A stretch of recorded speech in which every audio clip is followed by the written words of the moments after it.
That mail came in for you. No, that one's for Kurt. No, I have a pen. No, not the pen. Oh, okay. Melissa, that's my phone by you, between you and Joe. Oh, is it? there. Oh, I yielded Joe. Oh, there it is. Oh, I thought you were talking about this. Any hot and heavy calls, you can answer them. I'll handle it. Thanks. I don't get it. All right, council, you're good, Mayor. We just passed it. Oh. Oh, gosh. Good evening. Good evening. Madam Clerk, please call the roll. Councilwoman Peterson, Here. Councilwoman Scavenge, Here. Councilman Zazali, Here? Deputy Mayor Masseri, Here. Mayor Miga. Here. Adequate notice of this budget hearing was duly provided to the Verona Citybrook Times by email on January 15th, 2026. Renoticed on the official township website on January 27th, 2026. Filed with the township clerk and posted on the public bulletin board in the municipal lobby, building lobby in accordance with Open Public Meetings Act.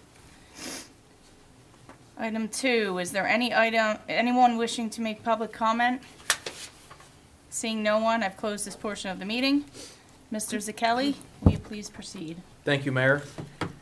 Good evening, if it's the evening or afternoon.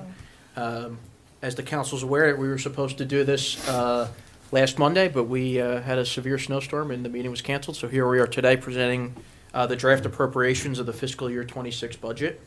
As has been the case in prior years, I'm going to go through department by department. This is the first year that, thanks to our CFO, Rebecca, we did this fully in the Edmunds budget prep module.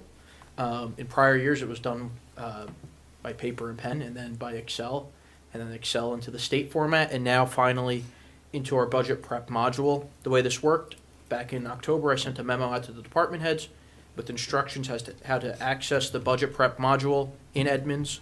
The department heads then went in, entered their requested items. They submitted any capital requests to me. I since went through the budget with the department heads, put it into the prep format you see now. Rebecca and I are still working through it. We're waiting for the final financial statements to be completed, at which point we will finish our revenues, marry it to the appropriations, and hopefully by March have a budget to introduce to the council. Any questions at any time, stop me, interrupt me, but we're going to get moving so we can get on with our regular council meeting. So the first part of the agenda is the town council, town manager, town clerk, and elections.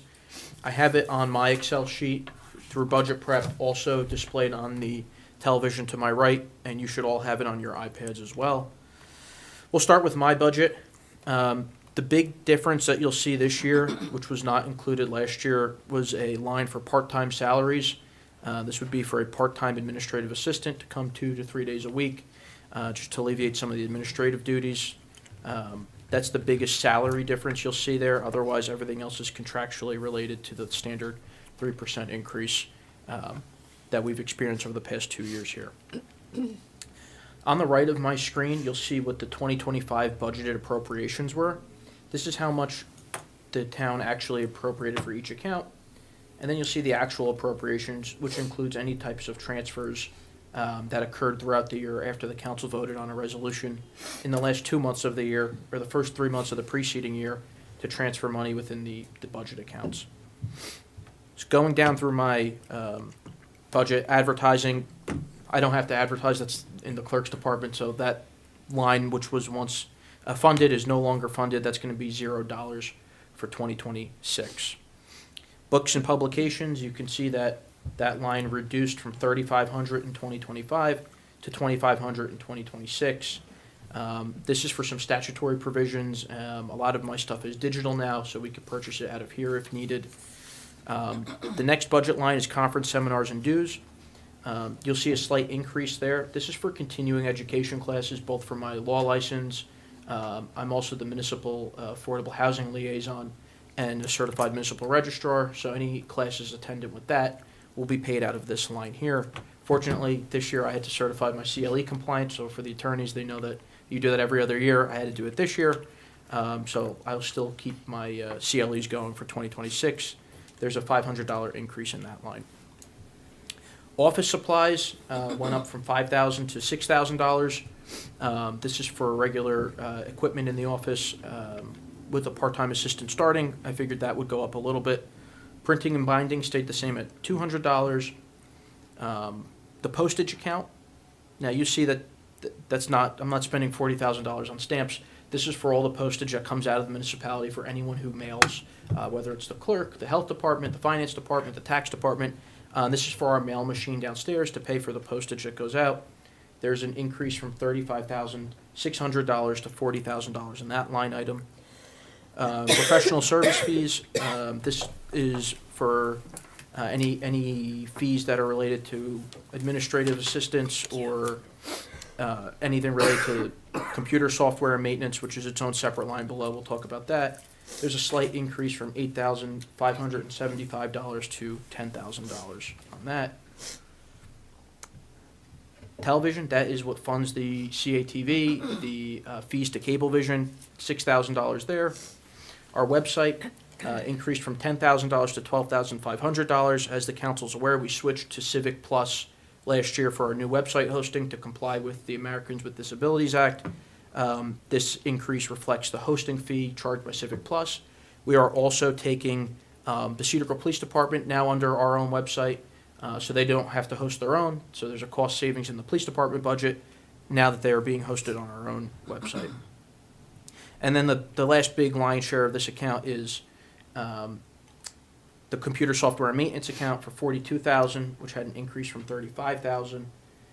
All in all, the increases in the manager's budget, all the other expense lines are really expenses that I'm not directly connected to. It's for computer maintenance, it's for ongoing computer support, it's for software that we use for finance, and other software that we need to renew the subscriptions on annually. Any questions on this budget? To the very expensive township council budget, this budget stayed the exact same as it did last year, $1,450 across the board. I moved last year, if the council remembers, a lot out of the council budget and into my budget, just for some general housekeeping. Whatever I moved out and put into mine, obviously, is reflected in mine and no longer in the council's budget. Books and publications, $150 stayed the same. Conference, seminars, and dues, $300, that stayed the same. Increased office supplies to $500 and events to $500 for a total of $1,450. Any questions there? Township clerk. You want to do it from up there? Yes. Okay, perfect. The township clerk's budget, every year Dale does a great job keeping and holding the line as tight as possible despite increasing costs across the board and outside of our control. You'll see here that the salaries and wage line increased to $162,131. That's for 2 full-time employees in the municipal clerk's office, consistent with the standard 3% increase across the board. There's a line for township clerk overtime. This wouldn't be payable to the clerk. This is for anyone that helps out with the elections or any other events that requires them to stay after hours. The advertising line stayed the same at $6,000. The next line, books, publications, $2,000. Codification services, $6,000. That stayed the same. Conference, seminars, and dues, that's $3,600. There's an increase from $2,000 there. That's just a difference in the membership, and there's new memberships that the clerk is a member of. Office supplies, $2,500, slight increase from $1,900. As the clerk noted in her budget prep, toner is $500 a piece, and there's a lot of printing that we do. Copier maintenance and supplies, $1,500, stayed the same. And printing and binding, you'll see a decrease there from $6,000 to $1,000. This is for the ABC licensing, minutes, and binders associated with that. I'm going to turn it over to the clerk if she wants to explain any of the items in her budget, maybe the notification or the publication differences now with the new law, why we might be saving some money there. Okay, yes. And that's good because I was also going to speak to it in the next meeting. Now, instead of spreading out in its entirety, like the ordinances and notice of contract awards, I simply have to put a small blurb in the newspaper twice a month, just letting the public know to check the official website, which is, as you know, we already have it in place. Twice a month, I have to let the public know to look at that website and see any updates that we may have, like the special meetings, Like this budget hearing that we had to cancel it last week, so I had to renotice that. And the public should be well aware of what's going on right at that time, instead of waiting for the newspaper to see. And also to that point, as we'll speak to later, it's called electronic news source. We do post on the Star Ledger, but we also post in the Verona Cedar Grove Times, and I'll speak to those two newspapers later, but the costs for those are like $78 for twice a month. So it's extremely beneficial on our end, and instead of doing one, which we'll, with the Star Ledger alone will be compliant, I've also done it in the Verona Cedar Grove Times. That's our local paper. Our local businesses really look at that, so I wanted to make sure we kept that going. Anything else in your budget you want to touch on? Oh, and one thing, the memberships that the township manager spoke with, it's the state, the town memberships. Yeah. Not necessarily mine. It's like our MCCPC, it's NJLM, those type of memberships that we have to. It's like mandatory. Those memberships go in, like, increase every year.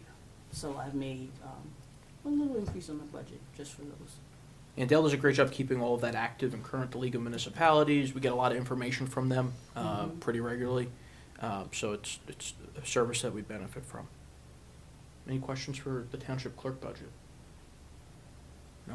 Thank you. While keeping in the same tune, Dale's not out of the hot seat yet. We're going to go to the elections budget. That's line 84 in budget prep. There's a substantial decrease here. As you can see, last year, as modified by transfers, the budget line was 97,550. There were a lot of elections last year. This year, that budget line is now $35,000. That is for two reasons. One, to maintain a cushion in the event there are any charges that we don't anticipate out of the special election or the primary election. You never know what bills may come our way. And also, in the event that next year this line needs to be increased, there's not such a dramatic increase from a zero to whatever that dollar amount's going to be. We have a little bit of a cushion built into this account, but we certainly don't expect to be expending what we did last year for the election account. So when there are special elections, the townships pick up the cost I of don't, that, not, or do you get? that's a Dale, I don't think, yeah. But it's a special election, the state is actually responsible for it, so we don't have any cost whatsoever. The primary election is when we usually pay the county clerk for his ballots and things of that nature. Got it. Thank you. Thank you. Any questions on elections? Good. All right. We're going to jump to our finance department. Rebecca, do you want to come up? Sure. This is line 37 in budget prep. Hello. Hello. So Rebecca's going to tackle finance and the tax budgets here. Big things that you'll see in the finance budget this year, because we're working so diligently, and you see a little bit in my budget too, to better support our water and sewer utilities, both in the revenue sense and the appropriation sense. And what do I mean by that? So the revenue sense, obviously, is how much we're getting in, and whether it's from connection fees, rate adjustments, miscellaneous revenue, interest in the bank. We want to maximize our revenues because the utilities have to be self-sustaining. But another way to do that is to decrease your appropriations. And some ways you do that is by bringing the appropriations from the water or sewer utility back into the current fund. Okay? And that's what you're going to see. You saw it in my budget. You'll see it in Rebecca's budget here. So in the salary line, you'll see full-time salaries and wages at $265,975. That's for 3 full-time employees. And in years prior, some of these salaries were distributed between the finance department, which is in current fund, and part in water, part in sewer. So the sewer utility paid for some of the salary, the water utility paid for some of the salary, and the current fund finance department paid for some of the salary. What Rebecca and I have been doing is slowly bringing people out of the utilities and back into the current fund so that the utilities better reflect and are better supported without having that extra appropriation, if that makes sense. Does that make sense what I'm saying? Did I explain that clearly? Yes, you did. So you'll see that's why the finance salaries increased so much, is because we took it out of the water and sewer utilities, and we put everyone that was previously paid out of there in the finance department that's related to finance, right? Obviously not the employees that are working in the utilities themselves. You'll see a slight decrease in computer software and maintenance here from $21,000 last year to $20,000. Rebecca did a really great job outsourcing and finding a new vendor that we feel is going to meet and exceed our IT needs for a better price. Hats off to you on that. Conference seminars and dues, $9,500. We have a new employee in the finance department who's currently enrolled in purchasing classes. This is money that the township's paying for them to obtain their qualified purchasing agent license, which Rebecca has. It's quite costly, I think, right, for the class? Yes, and we were gonna do some of the finance classes as well. Okay, do you want to talk about that a little bit, just what the next step for this individual will be once they... Well, right now, she's taking the purchasing classes and she's doing the accounts payable, and those two functions, they go pretty well hand in hand. And then when she completes that, we're gonna have her start the finance courses. So then, it's just the more information she has, the better she can help out. So it's going really well so far. So our goal would be to eventually train so that Marissa gets the CMFO license as well as the QPA license, just to, kind of keep everything functioning. Right. Copier maintenance and supplies, $1,000, that stayed the exact same as last year. Office supplies, $6,500, stayed the exact same as last year. Financial consultants, these are individuals who played an instrumental role in building out the general ledger in Edmonds from the handwritten ledger that we started with, performing bank reconciliations to kind of tightening everything up, which makes our audit easier, which Rebecca and I are going to talk about next. This number had a very slight increase from $40,000 to $42,500, and again, part of that came out of the utilities. We were paying for that out of water and sewer, and we moved that into current a little bit as well. Payroll services, you see $9,000. Last year we spent $10,099.79 on that, so we increased it just a little bit to $9,000, thinking that there may be some less need and some variance in that cost that we can avoid. Any questions on the finance budget for Rebecca? On our audit, Just one, Joe. Yeah, go ahead. For me. I noticed that the seminars, conferences, and dues kind of went up quite a bit. Is there something we're anticipating, or is that? That's the courses that we're sending Marissa our accounts payable to. Oh, so she could get her license. So, That's the only reason. It's not an annual thing then? This is a No. one-time? So, well, if she completes the whole program, then she'll probably be taking courses next year as well. But then, once she completes the courses, then you'll see that line drop back down. Okay. I mean, ideally, we would want to keep it so that she goes to take the CFO class next, right, or whatever Yes. other classes there are. But the QPA classes, what is it? It's $4,000 a class, I think, and there's 4 classes? Yeah, well, I think the whole program is probably about $5,000-6,000. But then she could be the assistant QPA. Same thing, right now, she's accounts payable, maybe she could be the assistant CFO, so, Trying to build up the Yeah. base. Thank you. Sorry about that. Yeah. I looked at it differently. While Rebecca's up here, we're going to talk about our audit real quick. The audit, the overall dollar amount was approximately $65,000 this year. What you'll see on this budget sheet right now in front of me, line 40, is $20,475. That's because the water utility, pool utility, sewer utility, solid waste, they pay their own portion. The library also pays their own portion to cover that whole $65,000 nut because the service is divided amongst all of these utilities, the library and the solid waste district included. On our audit, they were here a few days, 2 weeks ago. They completed our annual debt statement in record time, which I think is a testament to Rebecca, because when they used to come in and have to go through handwritten pages, the various notes and deciphering, the old way, Rebecca now has everything streamlined through Edmund. She has the reports prepared. Everything is linked properly and easier to navigate. And the auditors made comment to me about how much different it is now with Rebecca kind of running the show with that. So it's a huge hat off, and hopefully we save a little bit of money on that as well. They'll be back to do our audit in 2 weeks, or yeah, they're AFS coming next week. next week. This year, I'm going to have them present the audit to the council. I think it would be beneficial to see a little bit of a cycle. Some of the comments that we previously had. Do you want to talk about the Fixed assets? fixed assets real quick? So. Well, we're very happy. We had a company come in to do fixed assets, which that's been a comment on our audit for years. And they're already pretty much done with it. We're just waiting to get the report, but they went around and tagged all of our assets that are over $5,000. They went to the DPW, the library, I think they even went to the parks. And so we're finally gonna have that inventory done. And then, you know, we have to do a little work here every year. We just have to go through, and if anything's taken off, we have to let them know. If there's anything that we purchased that needs to be added, so the maintenance will be simple at this point. But we're very excited about it because we wanted to knock that comment off of the audit. For years, it was a comment for Yeah. 30 years, and Rebecca decided this year that we wouldn't have it anymore, so it's a positive. Yes. Any questions on the audit? I'm going to just jump to the tax budget real quick. Very, very, very, very similar to last year. You see in the computer software and maintenance, this is the tax component of Edmunds, tax software of Edmunds. You see $15,000 there. Last year it was 10. Again, we took a lot of that out of the water and sewer budget.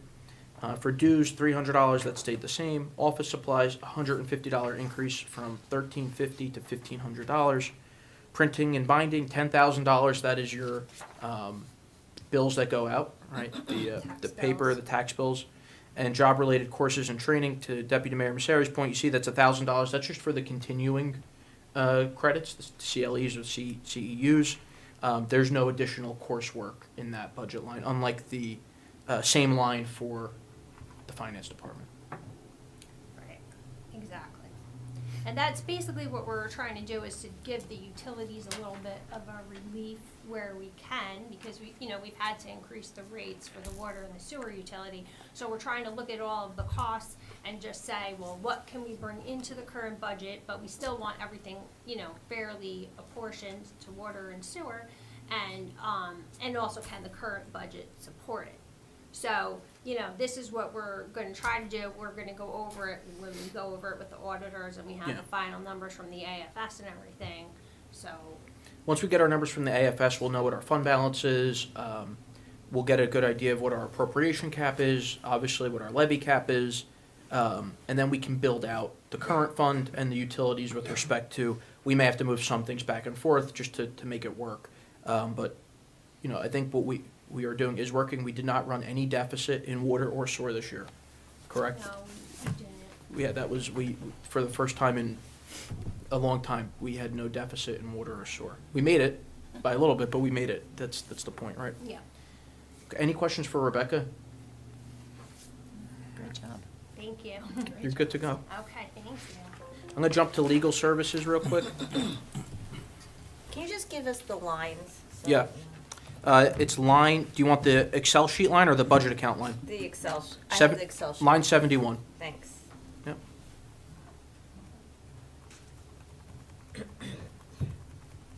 Good? Yeah. Legal services, last year, we budgeted 195,000. I think we ended up spending, as of today, 114,000, which meant we had quite a bit of money left over. The legal hourly rate did increase a little bit this year. So just to build in a little cushion, I increased this line to 205. There's no guarantee we're even going to come close to that, given the fact that we saved such a good amount of money this year on our legal bills. We're pretty judicious in that, and I think thankfully we seek to mitigate risk and don't really expend the entire legal budget.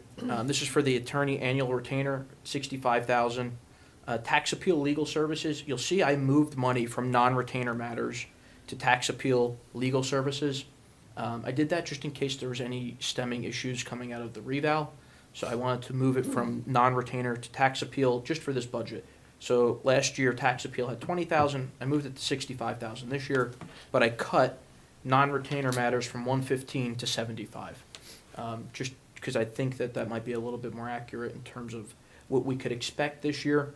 Overall, I do expect legal services is a budget line that we always have a little bit of extra money left in. And I am comfortable that if we need to cut in this area, we can. But also know that we have a little bit of money left at the back end of the year if we need to make some transfers. Any questions on legal services?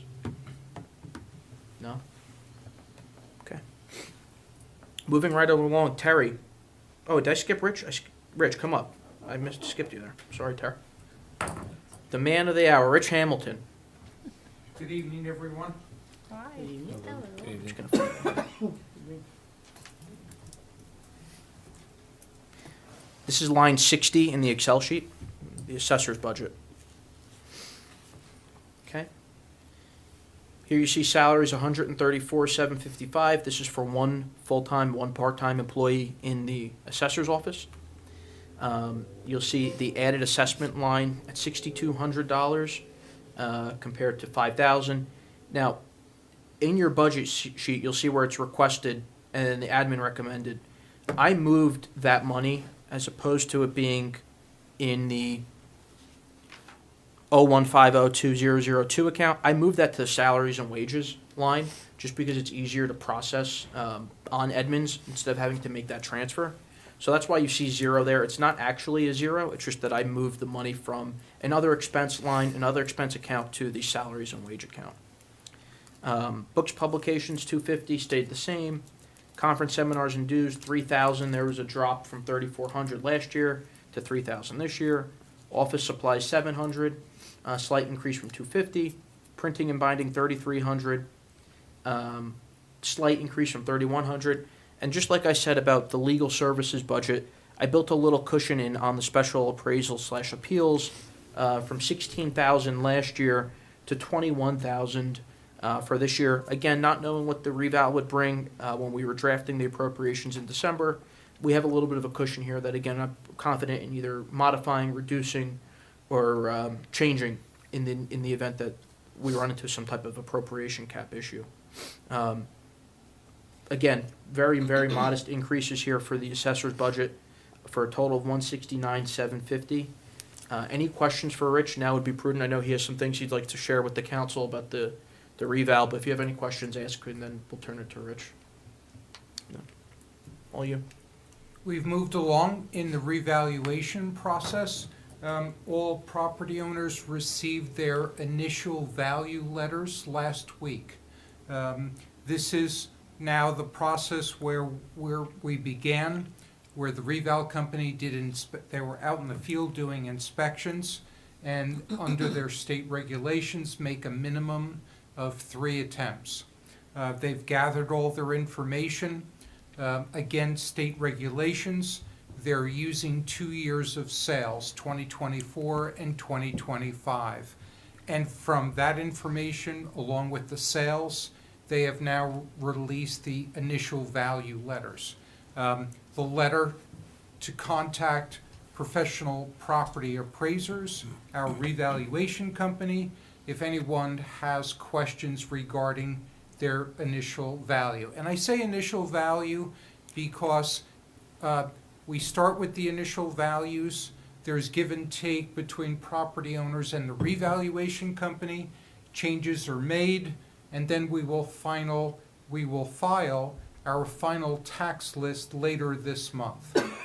From there, everyone will get a postcard, as they do every year, that will say this is your final assessed value, and then property owners obviously have the right to contest that either before the Essex County Tax Board or the Tax Court of New Jersey. One thing that Joe and I discussed, which we thought was very important because this process is revenue neutral, was that when the letters were sent out, we show the property's 2025 assessed value. Right below that, the tax rate from last year, 2.687 per $100 of assessed value. Assessed value multiplied by the rate is the annual taxes. Now we have the initial values for every property in Cedar Grove. To emphasize that it's revenue neutral, using those new assessments and using the 2025 levy, because obviously the 2026 is yet to be determined, we're just in the early stages, we've calculated a tax rate of 1.581, essentially $1.58 per $100 of assessed value. So the new values are higher, but the rate is significantly lower because we don't collect more money just because of a revaluation. So we thought it was important to show those details in the body of the letter so that a property owner doesn't take their new assessment and multiply it by last year's tax rate. I've spoken to other municipalities, and they didn't put the rate into the body of the letter, and people were thinking, oh my gosh, it's just not the case. So we've gone from a tax rate, again, from 2.687 to 1.581. And to Rich's point, I spoke with a resident today. Reach out to PPA via the phone number to schedule an appointment either in person, which they are hosting an in-person meeting by appointment only at Town Hall here, or over the phone, and they will go through the assessed value. They do make adjustments. They do consider any other testimony or evidence that you want to put forth. So to Rich's point, this is an initial assessment. And if Rich was here a week ago, we wouldn't have had this information. So in some Yeah. senses, because of the snow, In some ways, yes. we were able to share this. Any questions for Rich, either on the reval or on his budget? And I've also, separate from PPA, they give me the data. I'm looking at the 2 years of sales. We have approximately 220 sales just on the residential properties. So I'm looking at the new assessments. I look at them by each and every neighborhood within the township, and it appears to me that they are fair values. But again, we encourage people to review. If they have questions, take that opportunity, either by phone or in person, to review the new assessment with the reval company. Questions? All right, Rich. Thank you. Good job. Thank you. Thank you, sir. Great job. Terry, Yes. come on down. Thank you, Rich. You're welcome. See you tomorrow. Thanks, everyone. You got it. Thank you. Thank you. Good evening. Terry had a crazy last year with onboarding a new judge, dealing with conflict judges, and new prosecutor, two new prosecutors. Yes. So Terry and Courtney, they are the glue that holds the municipal court staff together, dealing with a lot of scheduling and the PD. So we thank Terry immensely for her patience and her diligence, and it does not go unnoticed. So here, again, pretty simple. The court has 2 full-time employees and 2 part-time employees, one of whom being the judge, one of whom being a part-time, I guess, records assistant is what's the proper classification? Violations clerk. Violation clerk. So on the busy court days when Terry's sitting up on the dais, Courtney's running the office, there's another part-time employee in the court to help. This is where you see the part-time salaries and wages, very minimum increase from $61,250 last year to $65,000 this year. Full-time salaries and wages, $151,000. Again, there's a little cushion built into all of this. You'll see under line 435, the judge. That's for a conflict judge. It's a $1,400 amount. We had to spend quite a bit of this last year, as there were numerous conflicts when the current judge, former prosecutor, switched to his new role. He couldn't adjudicate matters that he was the prosecutor on, obviously, or that arose during his time when he was appointed as prosecutor, even if he didn't prosecute the matters. This required us to have a conflict judge come quite a bit, I'd say, Yes. number of sessions, just to keep the docket moving, and any other conflicts that arose. So that number is greatly decreased. You could see last year we spent $3,850 on that line, and that's decreased to $1,400 as we anticipate the conflicts are reducing, and that they're dwindling down. Still there, but nonetheless, hopefully by this time next year that number's even lower. You'll see here I moved the audit money out of the court budget because it's all in current fund anyway, so I moved it to one line account. Books publications, $1,200, very slight increase from $1,080 last year. Conference seminars and dues, $1,230, that stayed the exact same. Court credit card fees, $1,500. That stayed the same. Court security, that dropped to $800. This is for if there's an in-person trial. Most of our matters are virtual via Zoom, but certain matters must be in person with a plea in person. If we can't get an officer to cover, there's money in this account to hire security. Employee bond premiums, $500, stayed the exact same. Office supplies, $525. There's a decrease there from $645. We've also bought shredding bins now as opposed to shredders. Shredders are quite costly. So we have a contract every month where people, a company comes and picks up 5 shredding bins. They come once a month. So this money will be coming out of the municipal budget, but the court does have one of the shredding bins. Computer software and maintenance, $2,100, slight increase from $1,700. Printing and binding, $1,000. You'll see a decrease there from the appropriation last year of $1,835. We only spent $348, so we were comfortable reducing that amount. Subpoena fees, $100. Not that there are many subpoenas left anymore, but if there are, it's $100 there. And Zoom court services, $900. This is for a special Zoom license that would allow the judge to Zoom into jail, Superior Yes, we have both. County We have Jail. the regular Zoom, and then we have, it's called a CRC, it's a conference room connector, and that allows us to go into multiple jails. So if somebody's there, they don't automatically have to be ROR'd, they can be heard at the court, at the jail, I'm sorry. Okay. Otherwise, the court budget, very, very, very similar to last year with nominal increases. The court does a great job at keeping the operations running efficiently and smoothly, really at the behest of Terry and Courtney, our court administrator and deputy administrator. Any questions for Courtney about the court, or for Terry about the court? I get confused here. Any questions about court operations, budget? We're all here. I just have one. Yeah. I don't know where the line item went. There was one about processing fees for credit cards. Yeah.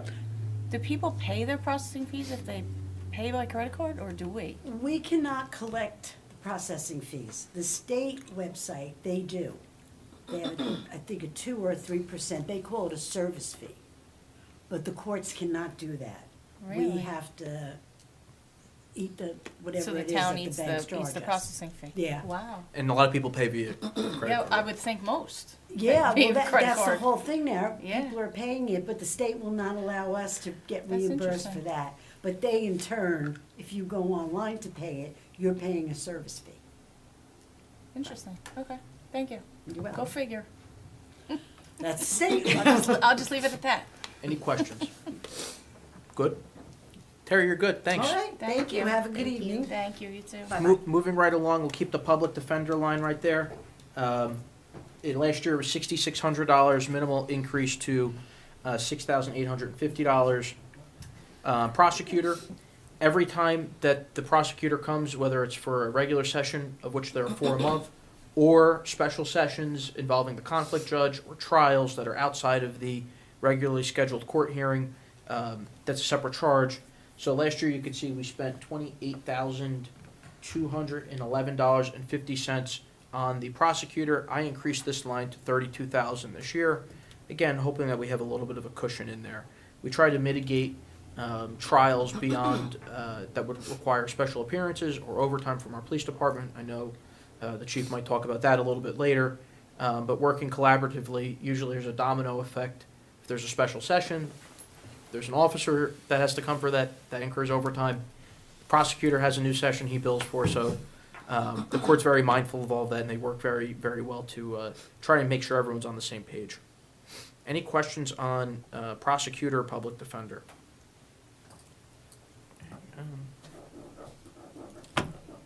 I'm just going to move to public buildings and grounds, and then we'll do rec.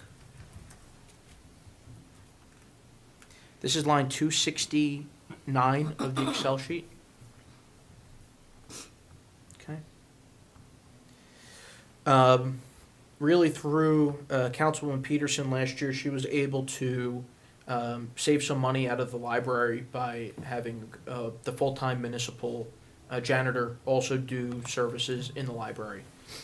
So here you'll see that there's a cost savings both for the municipality and the library because that full-time salary decreased from 48,160 to 45,000 because the additional portions are being paid out of the library. For the part-time custodian, 32,000. You could see we spent 30,853 last year. So there's just a small increase to 32,000. Janitorial supplies, 7,500. And you can see a big increase on building maintenance, 21,000 from last year's 13,500. That's because we inherited a new building in the North End Firehouse. So way back, we only had the municipal building. We didn't own the South End Firehouse. We didn't own the North End Firehouse. We just worried about the municipal building. Now that we have 2 additional buildings, this money is for monitoring fees for the security companies, cameras, generator servicing, when there's generators at all 3 buildings, fire inspection services for the fire extinguishers, any other elevator maintenance. We have 3 elevators, or 2 elevators now. This is all expensive service contracts that we have to pay. That's why you see such an increase here. Overall, this budget went from 105, is 105,500 this year from 97,660 last year. But we added a whole new building, so it's expected. Any questions on building maintenance? No? Recreation.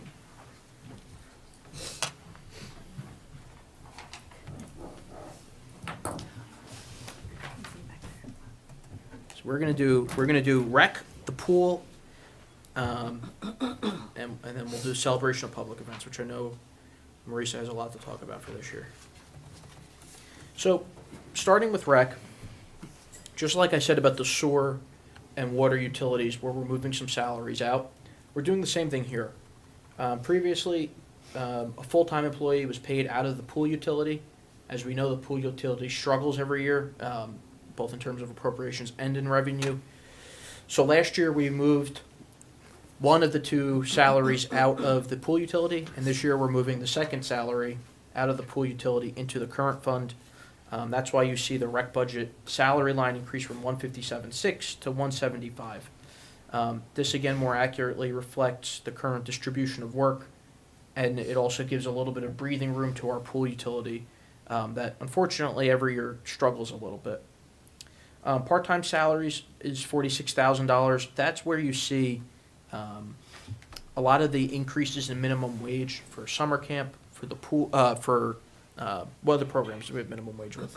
It's all the basketball workers, tennis helpers, really anybody that does any job for us, part-time or seasonal. So the minimum wage went up, which is why you see an increase from 43,000 last year to 46,000. Summer camp part-time salaries, that went from 32,000 to 36,000. So there are substantial differences here from what you would have seen last year. The other thing is too, previously, all of these accounts were in the other expense line in recreation because they were paid out as a stipend. But the proper way to do it is to pay them out as a salary where there's taxes taken out. So we ended up moving the money in the other expense line back into the salary. So where the salary line went up, the other expense line went down. So it's not necessarily one big increase across the board. You see it more as an inverse proportion. What we took out of O&E went into salaries and wages. Building maintenance and improvements. This goes to really any building that we have that's related to rec. The Lion's Den. It could be the snack stand up at the pool, anything at Panther Park, anything at Community Park. Clothing and uniforms is $2,000. That's for the rec employees and the rec staff. Conference seminars and dues, $1,200, small increase from $1,000 last year. Garden and park supplies, $2,000, same as last year. Maintenance, this goes to our fields. This goes to striping the fields. If we have to have a company come and grade the sand like they did last year for the softball field, the turf maintenance. We have a brand new turf field. With that, or I shouldn't say brand new, I should say newly returfed field. There's a lot of increased maintenance costs on all of the fields. Panther Park's softball field. You have Lower- 3 turf fields that need to be maintained, and they have to come in and measure the GMAX test for concussion purposes and everything like that twice a year. So it's just 3 turf fields to get maintenance. So last year we spent 44,000. Because of the new field, we'll think we'll be spending a little bit less because it's brand new. So we ended up appropriating 25,000, just because there's really not going to be much maintenance on the new Panther Park. Materials and supplies 10,000. Summer camp materials 2,000. You'll see softball umpires is $0. It's not that we're not paying them. This is an example of where I moved monies from the other expense line to the salaries and wage line. And the rest of this is for our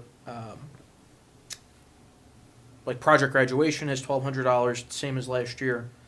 Sports officials $2,000. Any of the other programs that we are members of, what's that, like the wrestling or Wrestling, suburban basketball, West Essex soccer. some senior programs coming out of here too, right? Yeah, because I know that was a big thing last year that we were able to incorporate. Tree lighting, $5,000. The Clydesdales this year, for example, right? There was substantially more money than the helicopter, Yes. but we did it. It was worth We it. pulled it off. It was great. Any questions on the recreation budget? Because there's a lot that Marisa does within her budget.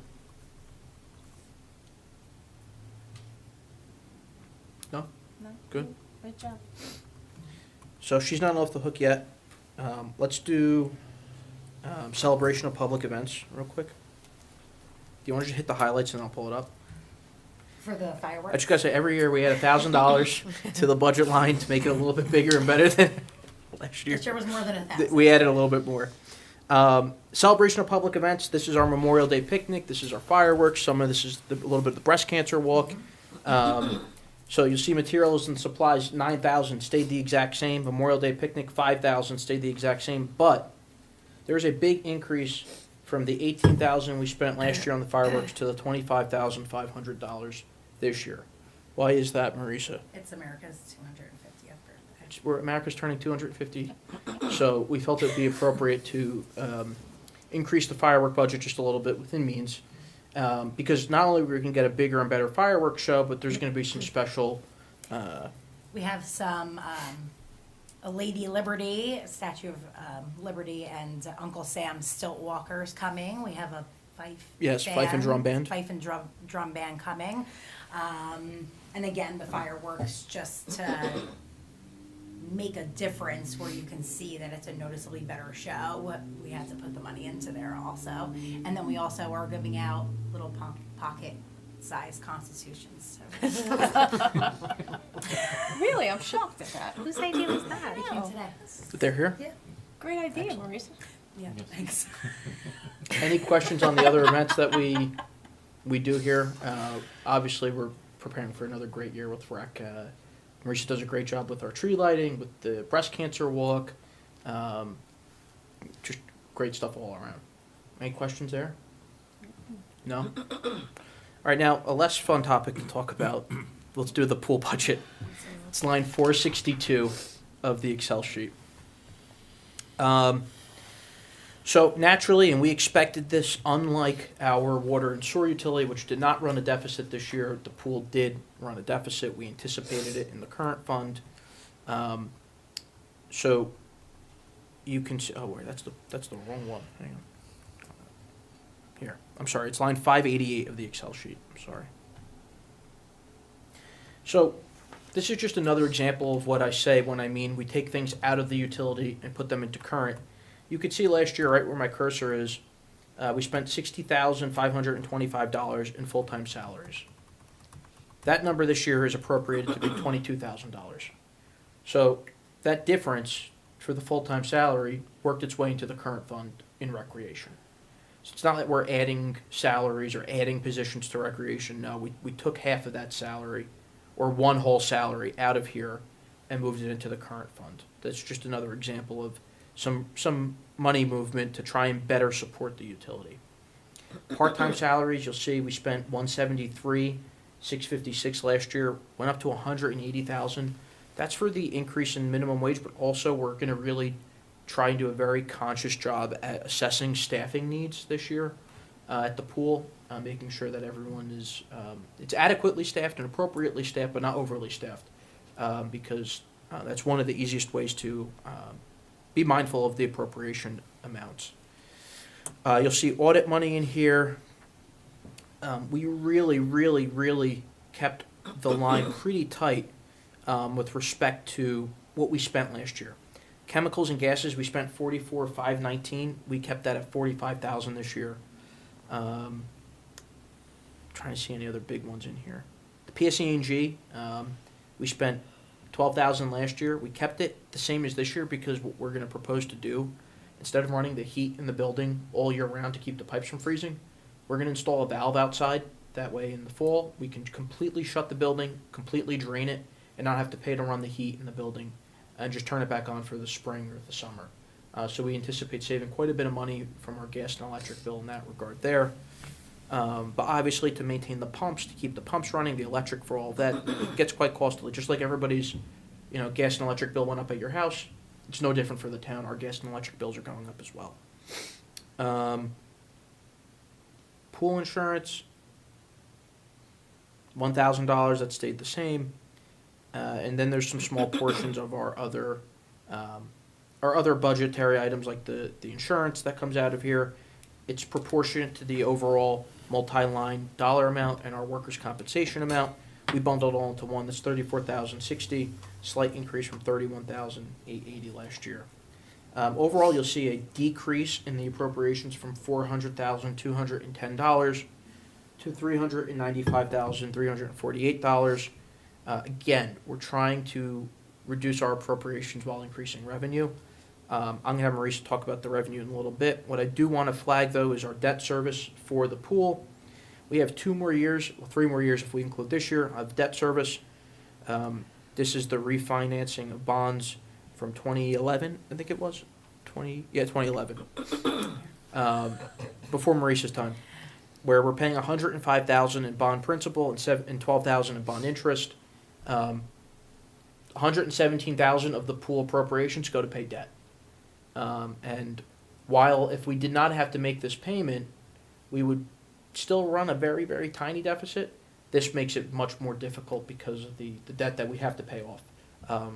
That was cast 13 years ago. So hopefully by 2028, this will be completely extinguished, and then we can reassess our needs from there. Do you want to just talk briefly about the membership, some of the struggles we faced this year with some other, Yes, so it was brought to our attention that Verona this year, because of their financial issues, we're going to start taking out-of-town members as well.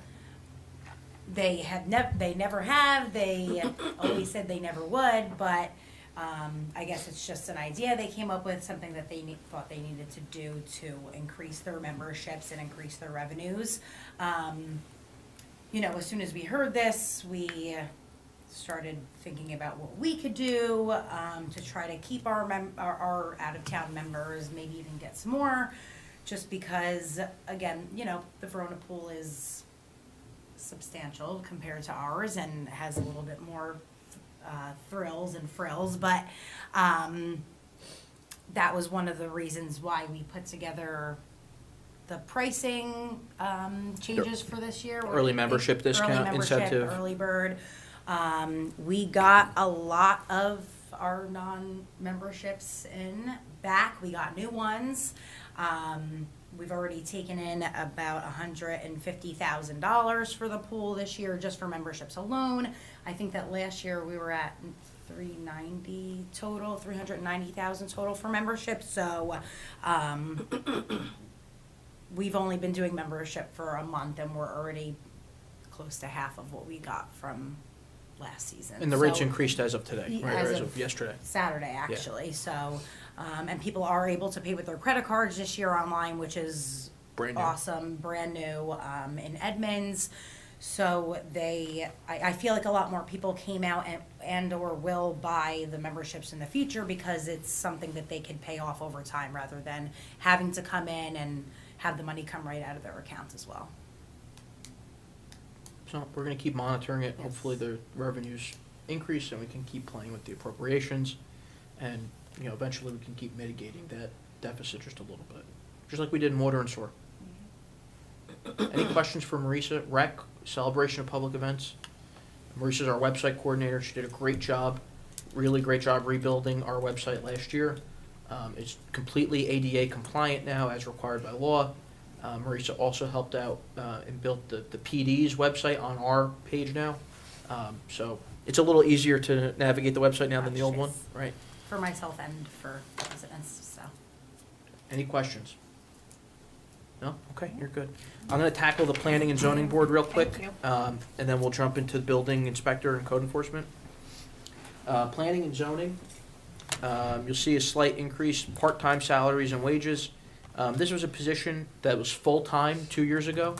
Upon the retirement of that individual, it's been replaced by another full-time employee, but we didn't have to rehire for the role. We just increased the part-time salaries out of these two boards to $10,000 for both planning and zoning.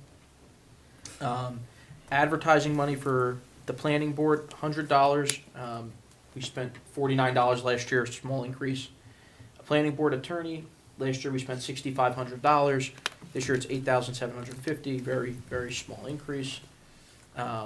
Conference seminars and dues, $250. This is for any of the classes. If you're a new planning or zoning board member, in this case planning, you have to go take a class administered by the DCA to get the basic fundamentals of planning or zoning.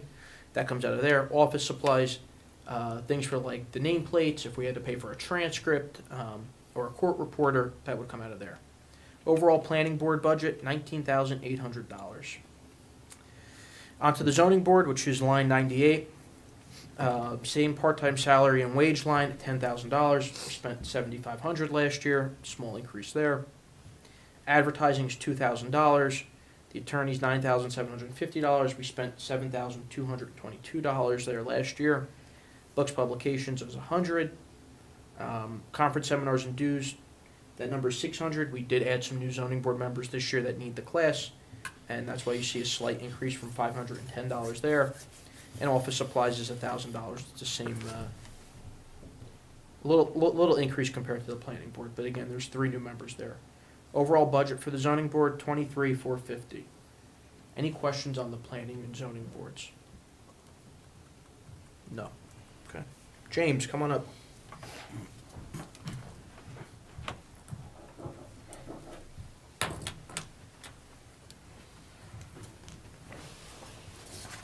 Hello. Hi. Let's get your budget.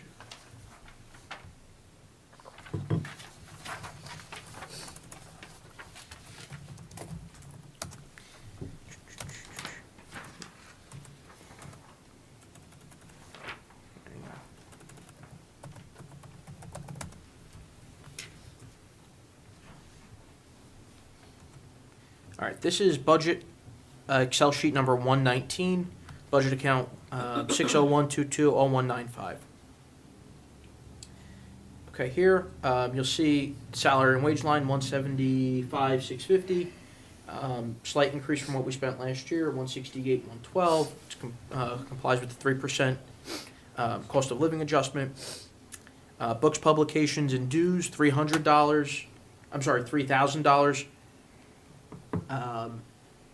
That is for any changes to the uniform construction code, any Code updates, books. code books that come out, which changes pretty regularly, I'd say, more Yeah. than more than we would we'd like. Big one here that you'll see, computer software and maintenance. That's for SDL. Spatial data logic. You can explain what that is briefly. Well, that's just the software that we use in the building department for permits, and it basically runs the whole department. Without that, we probably couldn't do anything. We're going to be adding a seat to the SDL license for planning and zoning.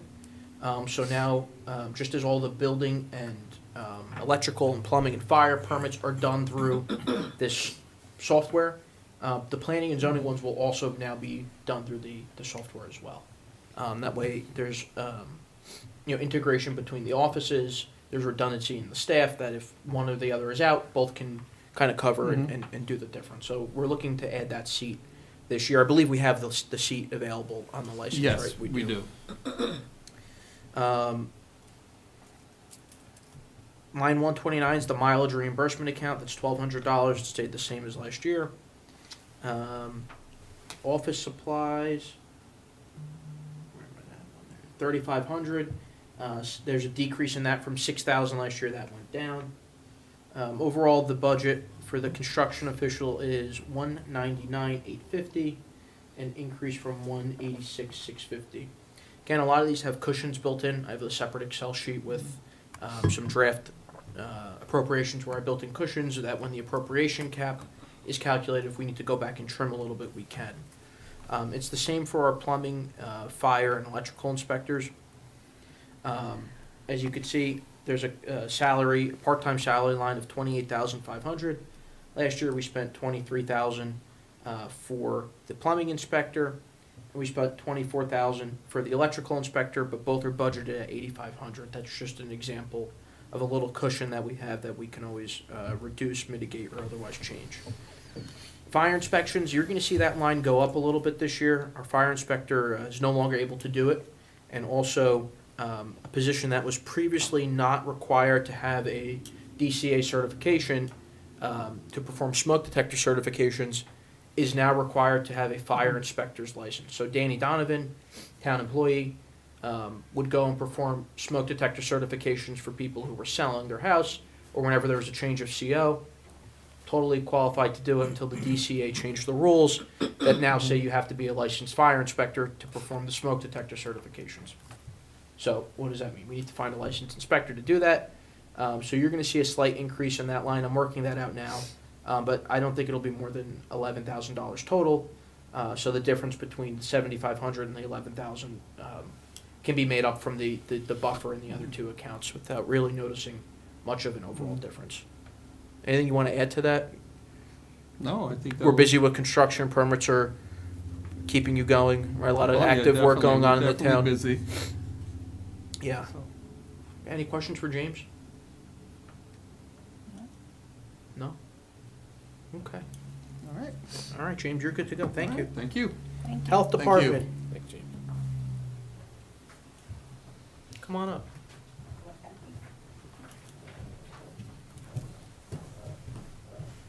Hi, Amy. Remember, this is Amy from Montclair Health, Good evening, everyone. and you all know Dave. Hello.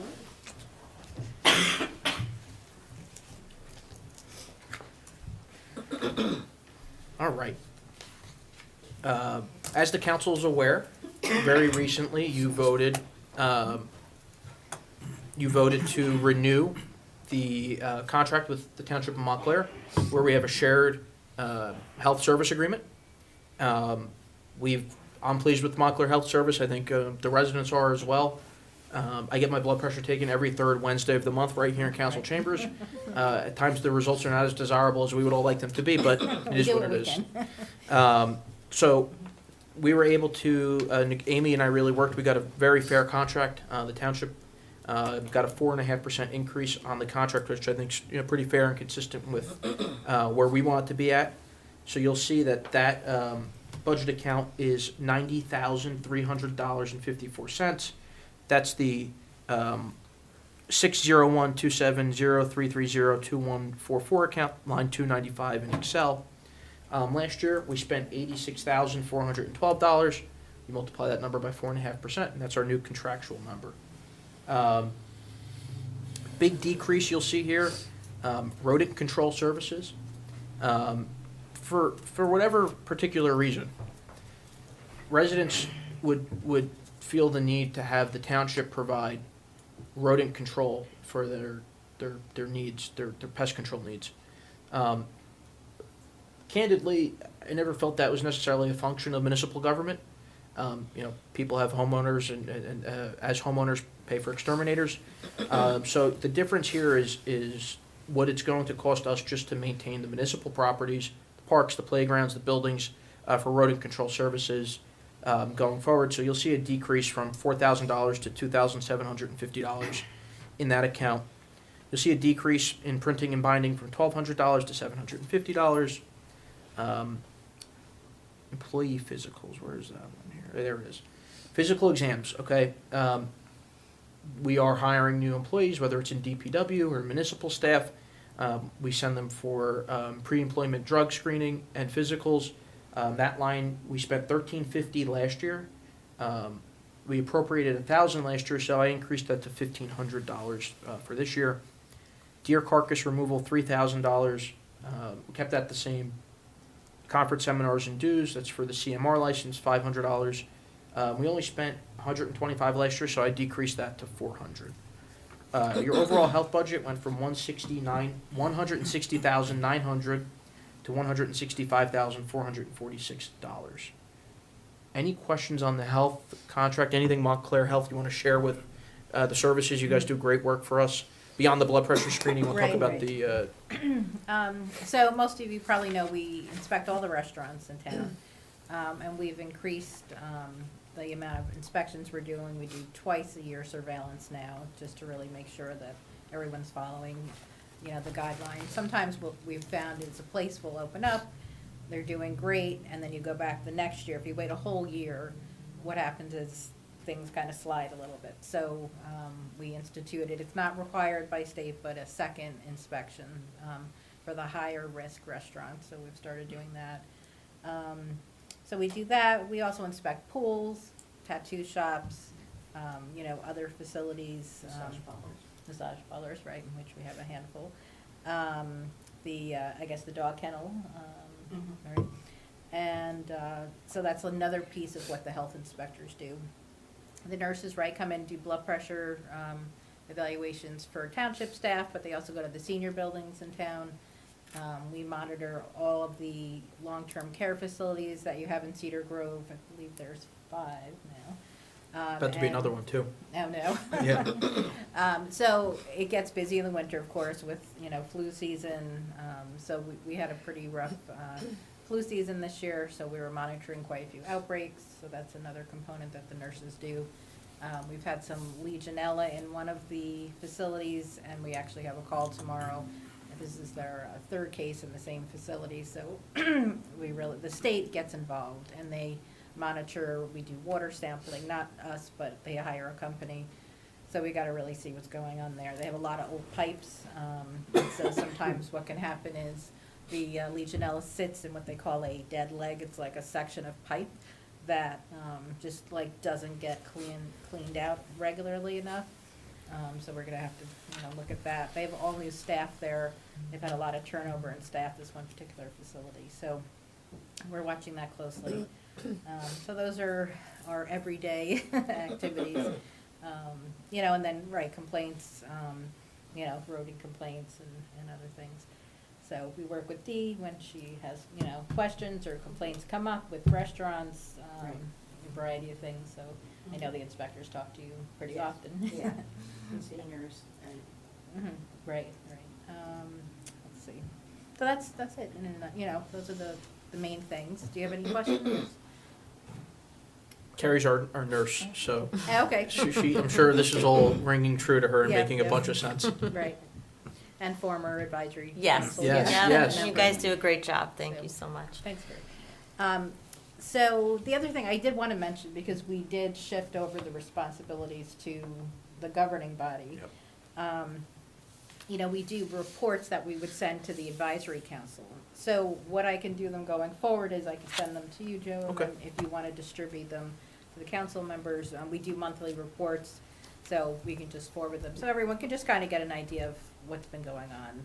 It's pretty straightforward snapshot. Yeah, I think that'd be helpful, and we can Yeah. include it in the council packets when they go out to the Right. council. And then certainly if there's an issue or you have questions, I'm happy to come, to the council meeting, if you, want to discuss anything. But usually it's pretty quiet and, nothing too big, so. Excellent. Cool. Anything on the health department? No. Easy. Thank you. Okay, thank you. No, Dee, you're not done yet, Dee. You got Animal titles? control Gee, animals. Okay. and senior citizen health bus. Animal controls is pretty straightforward contract. We have that through Wayne Township. Standard contractual increase. Last year it was $42,500 budgeted. This year it's $43,310. Nominal increase, and Wayne does a pretty good job for us as well. Senior citizen transportation, the senior bus. Okay, last year we appropriated $35,641. Of that amount, $11,000 was for part-time salaries and wages, and the other part was for the actual bus and the dial-a ride service. This year we've budgeted $32,500, so you do see a slight decrease. One of the things I was really big on when I got here was not running the bus every day if there was only one person on the bus. Which didn't pay to put the bus on the road with fuel and costs of insurance and liability. So since we've consolidated the dates, I believe it's Monday, Tuesday, Wednesday, Thursday, 1 week, and then Tuesday, Thursday the other week, Right. right? And our ridership has increased by a lot. All right, so by consolidating the dates, ridership has increased, which is better, right? Because we're not just running the vehicle just to get it out 5 days a week.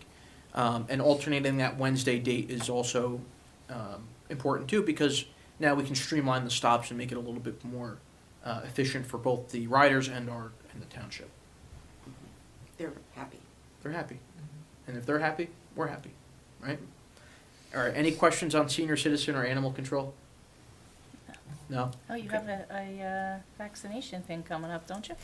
Rabies? Don't you Or have rabies, that's the word. Rabies is going to be Vaccination. February 11th in the library. Yeah. And the library is working out really well for us to do the rabies clinic there. Good. Oh, Okay, any questions? Good? Good. All right, thank you. Thank you Thank both you. for coming, Thank appreciate it. you. Good night. Good night. Environmental Commission, just to keep it flowing, stayed the same, $700 as last year, no different. CATV Committee, I think we took that out of the budget and moved that into my budget. We did.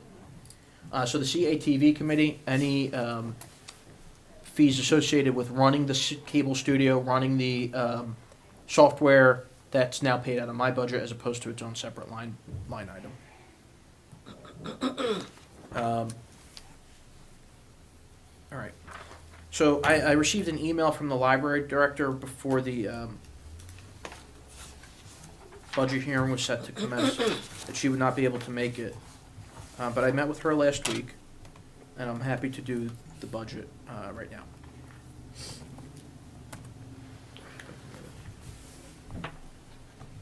Why isn't this working?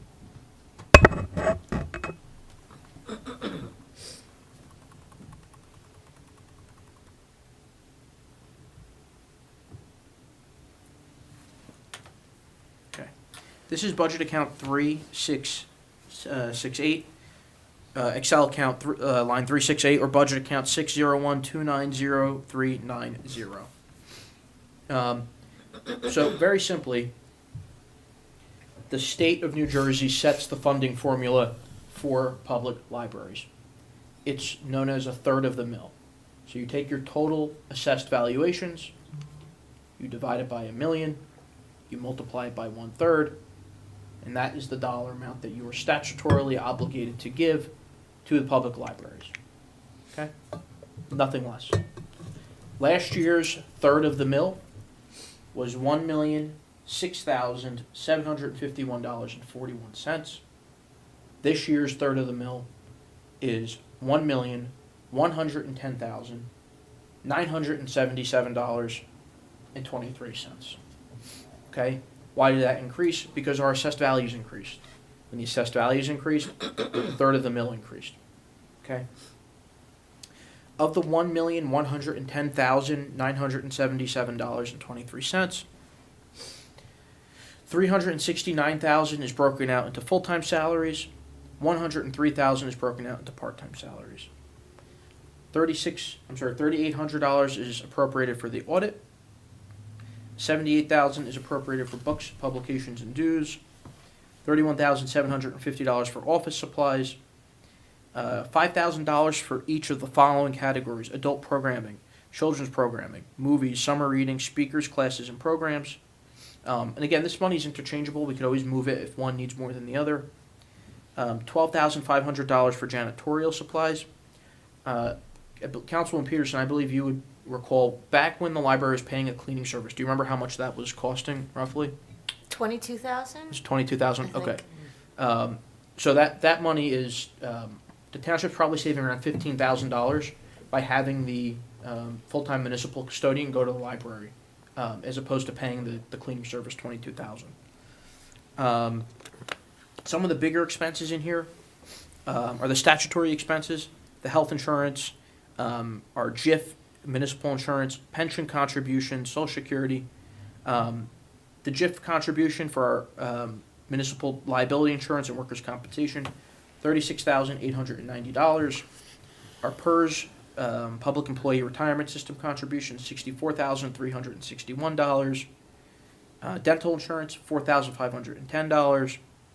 Our health insurance, I didn't talk about it yet because I didn't get to it, but by far the biggest increase the township will be facing this year is the 36% increase to the state health benefits plan. Unquestionably, the biggest increase we have. We are exploring other options to see cost savings either within the same plan or equal or better plans that would offer a cost savings. We were not marketable enough for that plan to this year, just given some loss ratios. But we are constantly running our loss ratios, trying to see if there's some type of adjustments or modifications we can make either within state health benefits or an equal or better alternative. But that's what you see a big increase on here. Overall, the library is ultimately set by the Library Board of Trustees. The council does include it in the municipal budget, but the statutory minimum is that 1/3 of the mill that we must legally appropriate for the library. I spoke with the library director last week. I can answer any questions to the best of my ability right now, or I could pass them along if you have any questions now. I'm happy to consider them. What happens if the library doesn't spend their entire budget? Does it be? So for the first 3 years, first 3 months of the year, the money is in appropriation reserves, which means if there's any bills that come due at the back end, it goes to, you could still spend it for the first 3 months of the new year out of the old year. Typically what happens is the money under municipal accounts lapses to our fund balance. It goes to basically our surplus, and then it just sits there, and that's what we use to either fund debt service or capital projects. Including the library, no. even though the state. So the library has a state aid account, and some of that money will lapse, and we'd have to either put it into like a trust account or some other encumbrance for them, so that they're not. It's there, but it's not as part of their operating budget. But for years prior, the township would always fund more than the millage amount. So when they would fund more, that money would come back to us anyway because we were overfunding the library, if you will, more than the minimum. Because we're just funding the minimum now, oftentimes they run very close to, if not right at where they need to be. Especially, there's February and March left this year to pay 2025 bills out of. So whatever we have left right now, we don't know it's actually left because you could still use the money to pay bills. Gotcha. So we'll know around March if there's anything left there. Yes, And Councilwoman. just one comment, the renovation was done solely on donations. That wasn't from their budget. Yes. Just so you know. Any questions? All right, I'm gonna run through real quick. Stay right where you are. We'll do the utilities budget. And I don't mean water and sewer. I'll get there next. This is a big expense that the township has every year. This is our gas and electric bills. This is like gasoline, diesel. If we need to make improvements to the generator beyond just regular maintenance. Water and sewer bills, we do pay ourselves for water and sewer. So if the municipal building uses X amount of water, we pay the utility that, right? Because that's how we make sure that the utility is properly funded. Our biggest increase in this year is the heat, power, and light account. You'll see that at line 407 in Excel. That is, I'm sorry, 409. 407, yeah. That's $600,000. That's for gas and electric. That's for the electric on the street lights in the street. That's when we put the holiday decorations up on the street. That's the electric that comes out of there. In these accounts, you also have our phone bills, our internet bills. So there's quite a bit of expenses in here that really the public doesn't get to see them in practice, right? But they're one of the larger portions of our budget. And just as I said before, your gas and electric bills are going up, so are ours here. So to be prudent about that, as the council knows, we replaced all the lights in here last year. They're a little bit better efficiency, so hopefully we can mitigate some of those costs. The new buildings obviously are built a little bit better with better insulation, so we're mitigating some of those costs. But this overall line item for the heat, power, and light went from $550 last year, of which we spent $533,424 to $600,000 this year. Gasoline for public works, I put $33,000. We had $30,650 last year. Municipal building, telephone, and internet. We spent $82,679. Out of this comes some internet costs for things like the ALPR cameras that are throughout the town, which I know the chief's going to talk to you about some of the internet costs that are associated with that. Diesel for the fire department, $15,000. Gasoline for the fire department, $15,000. Overall, we tried to hold the line here. I do have some cushions in here in the event that I do need to make cuts with respect to the appropriation cap. There are some accounts in here I can tweak and dial back. Again, we won't know that till we finalize our cap numbers, but there are some cushions in here that we can dial back. Right beneath that is our contingent account, which has $13,500 in it. This is capped at a statutory number. It can't exceed a certain dollar amount. This is just an emergency account if we needed something and something wasn't appropriated for to contingency. If you just scroll down a little bit more to line 419, you'll see very large appropriations. You'll see our PFRS, that's our Police and Fire Retirement System pension contribution. That number this year is $1,848,628. That's quite a bit. That's a large portion of the municipal budget. For PERS, that number is also large, but some of that's broken out in the water and sewer utility as well. So the employees that are in the water and sewer departments, their PERS contributions are paid out of that budget line, which we'll cover when we get there. From the current fund perspective, that's $238,300. Social Security and Medicare, $265,539, and unemployment insurance of $25,000.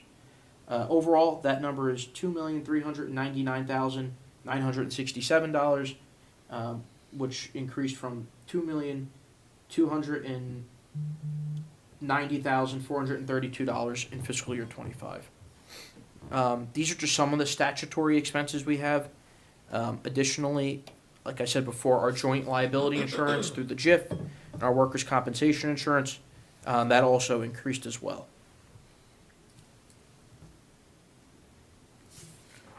All right, let's run through some DPW accounts. Unfortunately, none of our DPW employees or department heads could be here because they are on their second water main break in 24 hours. They had one last night on Ira, and today it's on Harper Terrace. They had to wait for South End School to be dismissed so they can actually operate the water main, shut it down so that there was no disruption to school.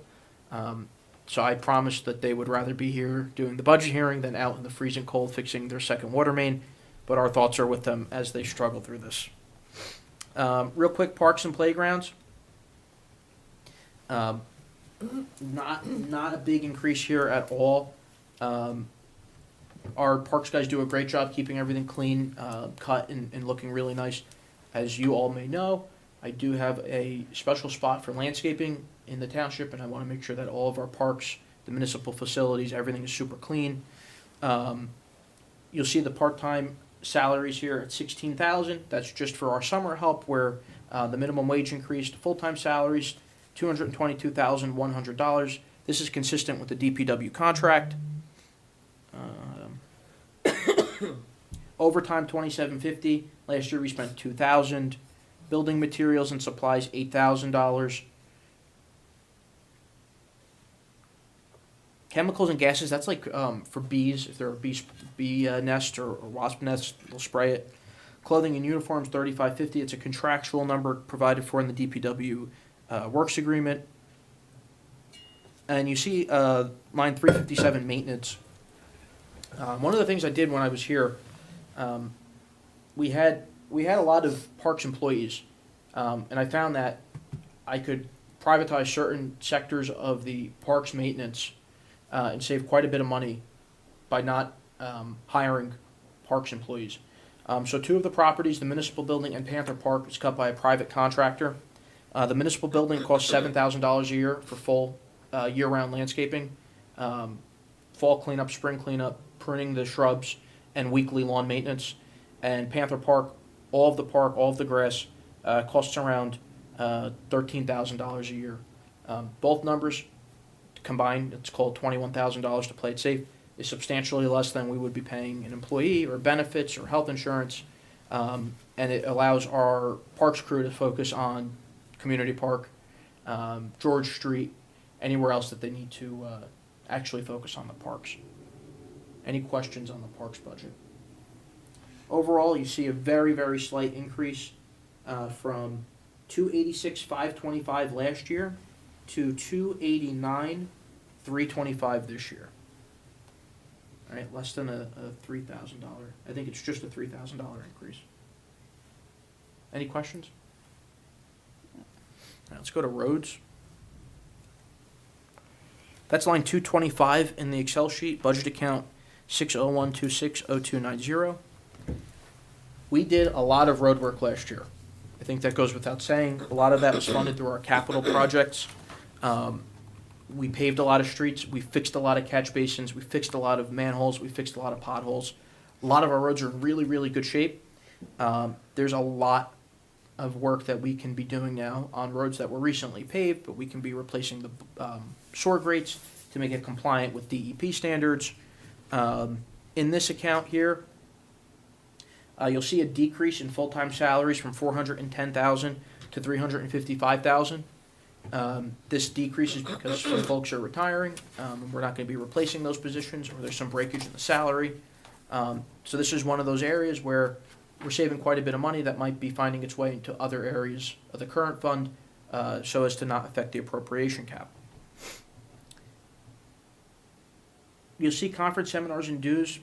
We increased that account by $2,000 because we want to send some people to classes, whether it's tree pruning classes, snowplow driving classes, whatever the case is. We want some of the employees to at least learn a little bit more. Last year we had an operator come through OSHA, and for 2 days he certified, I believe, 6 of our employees to operate the mini excavator and the loader.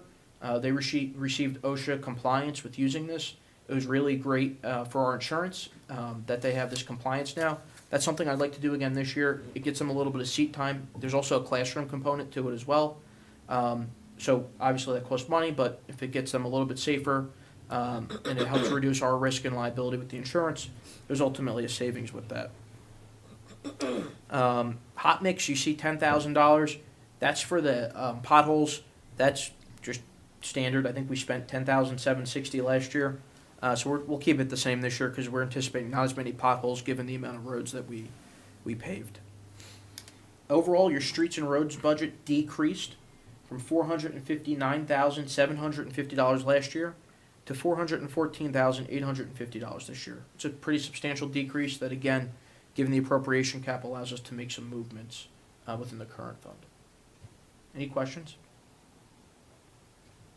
Scroll down a little bit, you go to equipment repair and maintenance. This is another example where I took a salary out of the water and sewer utility and I moved it into the current fund. A portion of one salary was paid out of both, and I moved that portion and I moved it to full-time salaries and wages. Last year it was $100,000 for full-time salaries. This year it's $125,000. I took that portion that was previously in water and I moved it here. Bearing that in mind, the only increase that you will see is in building maintenance. This is for the garage. It's different things that the garage may need. That went from $5,450 to $8,750. Otherwise, the biggest increase comes from me moving that salary out of the utilities into current fund, and that's why you see the salary appropriated at, the total line appropriated at $149,700 compared to last year's $120,250. Again, that almost is entirely between the building maintenance increase of roughly $3,000 and the movement of the salary over. Any questions there? Scroll down a little bit more, and we go to snow removal. And we're doing a lot of snow removal. And we're doing it on Sundays, which means double time. So, we have this really cool setup. Rebecca was brilliant when she did this. Snow removal cost us money. We know that. We're anticipating next year spending a little bit more, just given the storms we've had already. Overall bottom line on snow is $265,350, which is an increase from $230,000. But, Mayor, you asked a very good question before about what happens with the money that's left over. So, usually with any money that's left over in the budget accounts, it carries over for 3 months, and then after that point, it lapses to your fund balance or your surplus. But in snow removal, what we do is any money that's left over, whatever we didn't spend, the council will vote to move that money into a storm recovery trust account. Storm recovery trust account. So every year, if we don't spend that money, it doesn't go back to our fund balance. It goes to this special account for storms where we may have $200,000-$300,000 sitting in that account for a rainy day, that if we ever run low on snow money, if there's a really bad Hurricane Sandy, we have an emergency account separate and a part of the operating budget that uses leftover money from the operating budget that wasn't spent to fund its reserves every single year. Rebecca's really good at monitoring that and making sure if by March we didn't spend X, Y, and Z, from 2025, it'll move over to the Storm Recovery Trust. So that's just one application that a little bit of leftover money still serves a purpose down the road. Any questions on that? Salt is costing us a lot of money now. I think I just paid $105 a ton to get it here. Last week, when no one could get it, we did get it, thankfully. And we're still waiting on 300 tons to arrive, so. Any questions? Do you need a resolution from us to access the storm trust fund? Nope. Okay. If it's an emergency, if it's a declared emergency, yes. So what would have to happen is Rebecca would have to certify that there's an emergency and there's money that we couldn't otherwise appropriate or couldn't otherwise spend, like a true emergency, like something just popped out of nowhere, like when the wall on the river collapsed in. She would have to certify, and then you guys would have to vote to ratify her certifying that there's the emergency. But for regular operating expenses coming for, snowstorm, if the governor declares a state of emergency, it's usually accepted. It's more when it's localized that it's an issue. Questions? All right, hang on. The engineering account, another thing I'm doing. Previously, this is line 76 of the Excel sheet, budget account 0165. I am moving some money out of the water and sewer utility and back into the current account to pay for engineering. Last year, we paid approximately $25,000 or $20,000 towards engineering. I moved $10,000 out of the water and sewer utility, $5,000 each, put it into current to pay for this difference. That's why you'll see $30,000 for the township engineering here. And every year, my goal is to build this up and help support the water and sewer utility a little bit better by removing that out of there. We don't have a full-time engineer. That's why you don't see full-time salaries. That number is 0. It will remain 0. Everything else will be paid out of the other expense category. Any questions on engineering? No? Okay.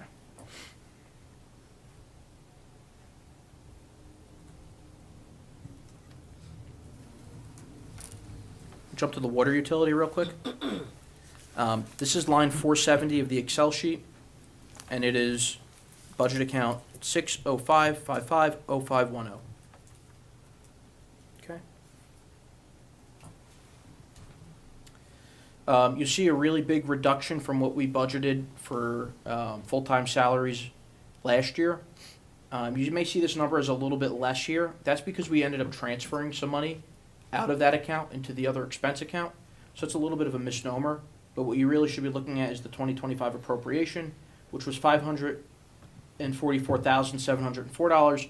This year, that number is $535,000. Now, that number is less because of all of the reasons I've been stating before, where I'm moving salaries that were previously paid out of here back into the current fund for Rebecca, for the equipment repair and maintenance, some of the engineering money. So that's why you see this number decrease, because I moved it back into the current fund. The water utility overtime, up until this morning, I kept that number a little bit lower, and then I came in today before the budget hearing, and I increased it just given the sheer amount of water main breaks that we've been on, knowing we have to go flush hydrants twice a year, not sure what next fall will bring, so I'd rather play it a little bit safer and then be sorry. The audit's $12,400. You'll see a slight decrease there from $12,720 last year. The CCR, the Water Consumer Confidence Report's $3,500. We have to mail that out every year. It has our water samples, our water standards that's mailed out to the public. Sandstone and seed, that's for water mains we have to fill in the event that there's a water main break. Computer software and maintenance, really, really big. This is for our SCADA system. The SCADA system is what we use to monitor water levels in our water tanks in various areas around town, what the pressure is. If the SCADA system fails, we're in really big trouble. There's some plans to do capital upgrades this year in the SCADA system as well. Big items that I want the council to really pay attention to. You'll see here under line number 495, Passaic Valley Water. There's about a 10% increase in the rates that they're charging us to buy the water this year. So last year you could see we spent $526,915 on it, and I'm appropriating $580,000. And the other big account there is Wanacue South. That's our North Jersey District Water Supply Commission. They supply water to us as well. There was an 8% increase in water rates that they're charging us. You can see we spent $517,645 there last year, and this year we're appropriating $580,000 for that as well. Lab testing, $12,500. We switched labs from Pace to Garden State. The bottom are the statutory provisions. Health insurance, $280,303. GIF insurance, $132,900. These are some of the statutory increases. PERS payments, this is what I was referencing before for the employees in the water utility. Their PERS contributions out of the total bill is $132,721. Social Security and Medicare is $14,250. One thing I want to point the council to is the debt service for the water utility. You're going to say, why is it so much? And what I will tell you is this year the notes are coming due in our water utility. Every 10 years you have to pay your notes off or they convert to long-term financing. So not sure where the bond rates are right now. It'd probably be prudent if we can pay off that note. And because we received so much money in connection fees last year, which the council's aware I updated you every time those checks came in, we received approximately 1.25 million in connection fees. My recommendation would be, consistent with what we do with the pilot fund, is to fund debt service and capital improvements for the water utility with that money. It's a one-time revenue, it's a one-time expense. To avoid having to refinance the bond, let's increase our debt service and try to pay some of that down. We did sustain the water utility by water rents alone last year. We made approximately $43,000 more than we anticipated just by the water rates. Okay, on tonight's agenda, there's a consideration for another rate adjustment, but the water utility was self-sustaining last year, which is crucial because for years it was not. Right, and it's not self-sustaining because of the connection fees we received. It's self-sustaining because of the rents. Water consumption was down last year, historically, but because the rates were adjusted, we were okay. But my recommendation would be, with the surplus we received in the connection fees, pay down the debt, put it in the capital improvement fund, so we can make improvements to water mains for water meter projects, whatever the other one-time expenses would be. We don't need to make that decision today. I would like to see what the water annual financial statement looks like before I present the budget to you all for introduction. Obviously, I'll keep you all in the loop on that, but I think that would be a very wise and prudent use of this one-time funding. Any questions? Yeah. I see a huge jump from the insurance. Yeah. It's more than the 36% increase. In the In water. yeah. Yeah, so some of that is also, what's included that is Medicare Part B reimbursement. So it's not just active health insurance. It's a portion of the health insurance that goes towards retirees. So whatever employees retired from the water department that are still on our retiree health insurance, we have to pay that portion as well. It's also for, I have a statutory expense sheet.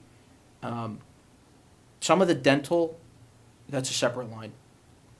So if you look at the health insurance increase, when you go over, if you scroll to the right a little bit, you see where it's 283.03 for the amount requested. Mm-hmm. Not only is that for the active employees, it's also budgeting in the event we were to rehire some of the water employees that left. I budgeted for family plans, which is about $36,000 a piece. I did that to build a little bit of a cushion. In the event that they come and they're single payer, we save a little bit of money on that. But again, this is just a little bit higher because we do have some open spots in the water utility to fill. Same with the sewer. But that number will likely be dramatically reduced once we run the appropriation cap and the cap exemptions for the health insurance, and we decide what health insurance plans the new hires will be going on. Big thing though is the water that we're purchasing. Right, that's the big increase. We're spending over $1 million on buying water every year. Right, we don't treat our own; it gets pumped in from the reservoirs. Any other questions on this? I'll, as part of a staff meeting or part of my report at a subsequent council meeting, once the auditors finish the AFS and I get a final number on our surplus, we can then decide how much, if any, the council wants to appropriate towards increase in debt service beyond the minimum payments, the capital improvement fund, so we don't need to take out new debt, whatever the council desires. Okay? Scroll down a little bit, you'll see sewer utility fund.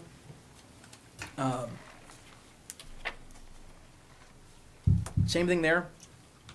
Last year we appropriated it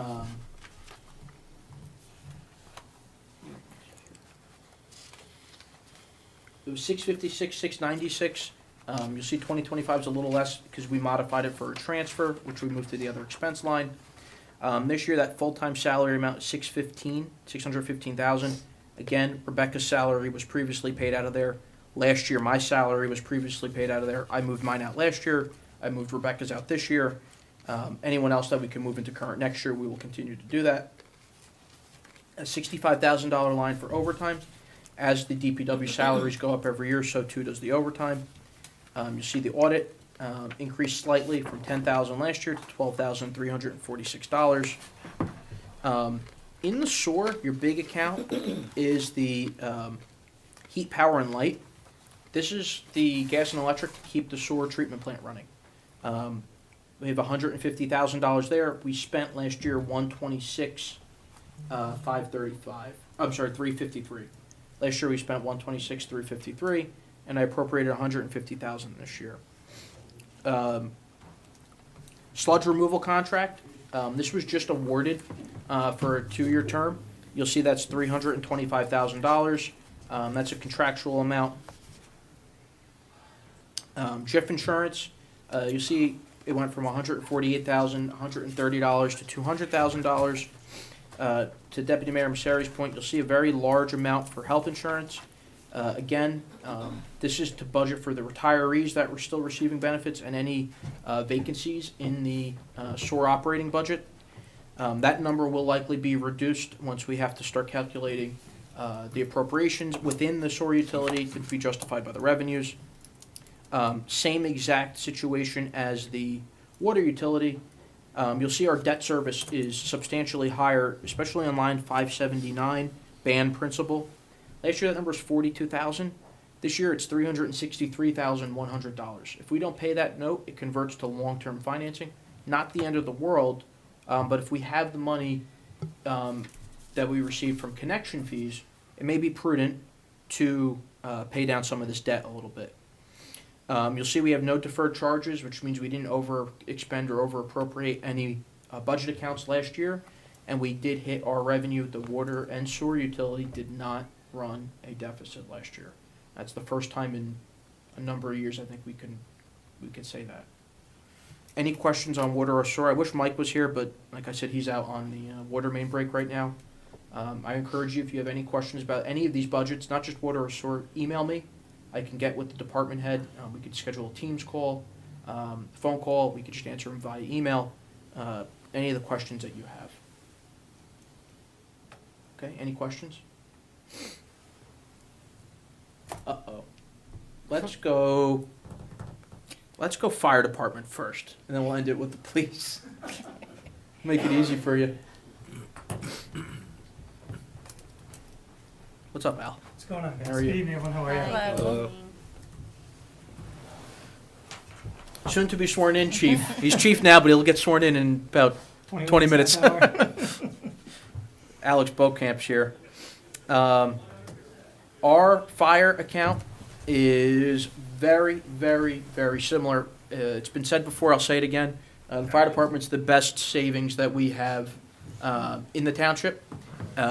They run a professional outfit for a very, very small budget comparatively.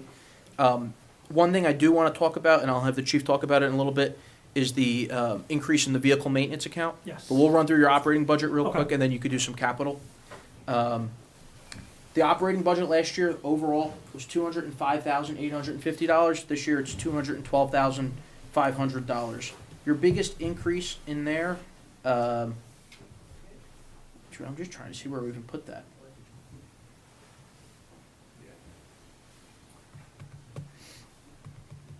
Just some vehicle maintenance. I think it's software maintenance. Yeah, We increased software software and maintenance. So I'm gonna quickly turn it over to the chief. This is a very nominal increase against $212,500 proposed for the operating budget, but I do want the chief to talk about vehicle maintenance and also the capital request that you're putting in. So, as you all know, we've approved the new ladder truck, but that's still, at this point, probably late 2028, early 2029, so 3.5, 4 years out. 7.4 downstairs is approaching 25 years old. The ladder truck and cost of parts and repairs have gone through the roof.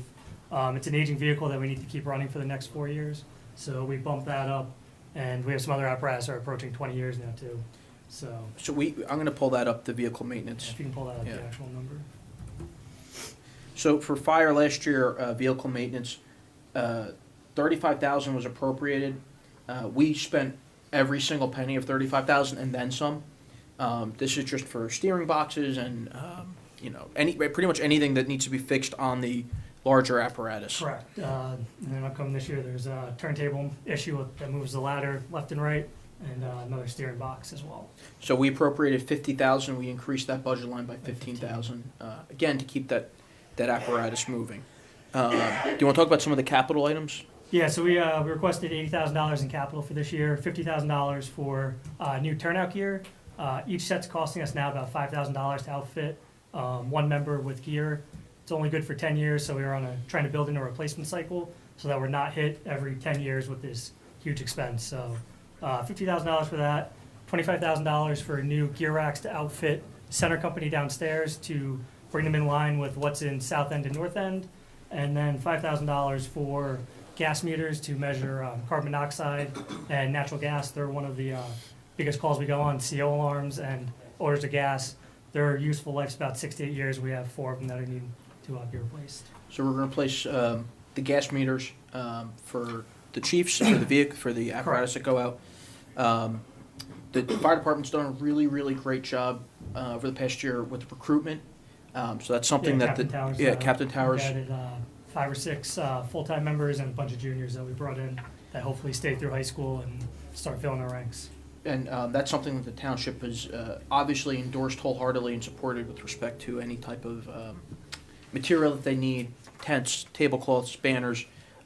It's just a great dynamic and something that Captain Tower and the fire department's really been doing a great job at. Aside from the vehicle maintenance account, which obviously did see an increase because the apparatus are getting old and they are quite costly to increase, the fire department budget's really constant. Fire department does a really great job at maintaining that. And I'm hoping that, this year's is no different. And the capital request items, the gear racks here will be great for the members at Center Company to get something new and exciting, and functional as well. I think they gain a little bit of space Yeah, because there'll it be a goes little up. bit more space, they're a little bit taller than what's there now.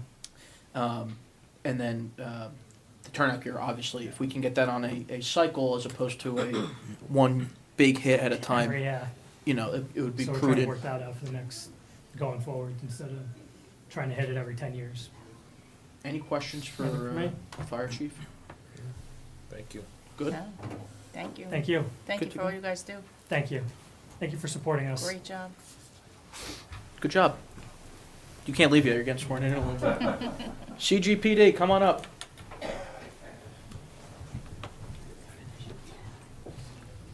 We saved the most expensive item for last. Thank you. Trying to figure out, was it an accounting degree or law degree? Yeah. School for. Neither. You want to pull one of those chairs up? You could sit up here. Good evening, everyone. Good evening, Chief. Good evening. Good evening. I'm going to throw Chief Pumphrey a curveball only because Wow, we're gonna have it's to- right where my screen is right now. So we just talked about how we increased the fire vehicle maintenance account. And then you're going to look right on the screen. You're going to say, why is the police maintenance account $0 when there were $39,000 in there last year?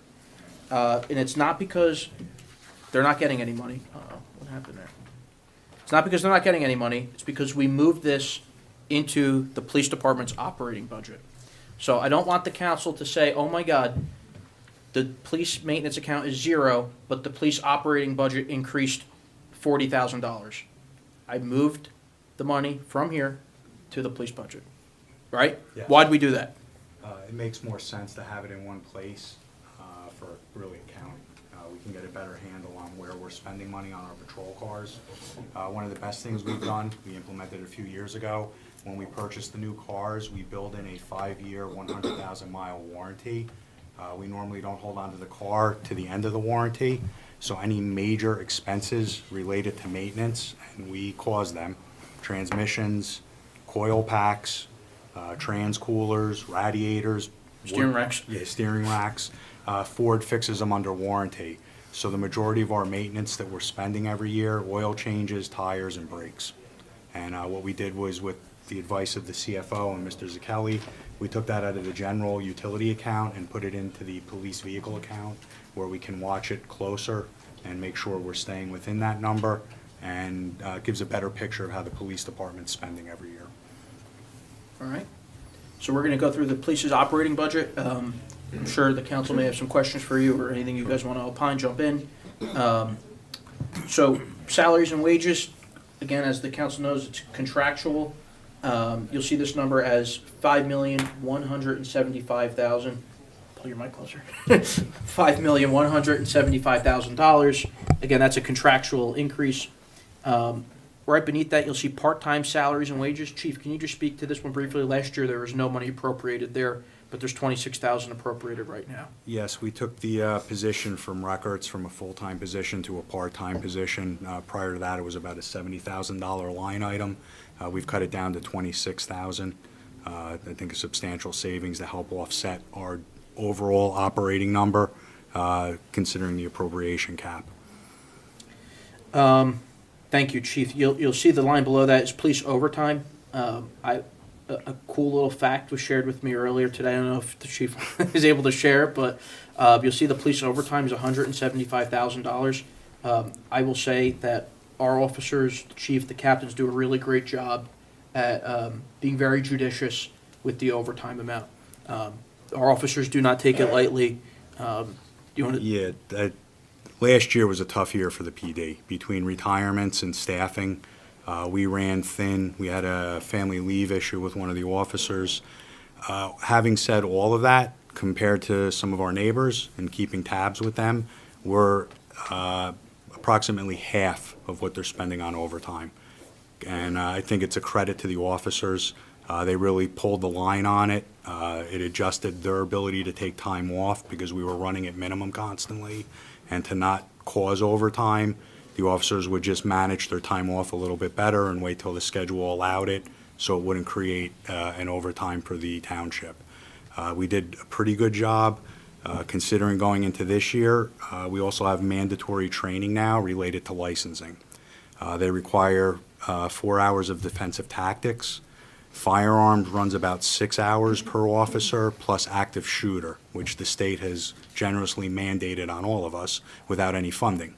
A rough number for the police department, since it's mandated, most of the officers are pretty good. They'll take compensatory time, or we adjust their schedule for when they're working, so we don't incur any costs.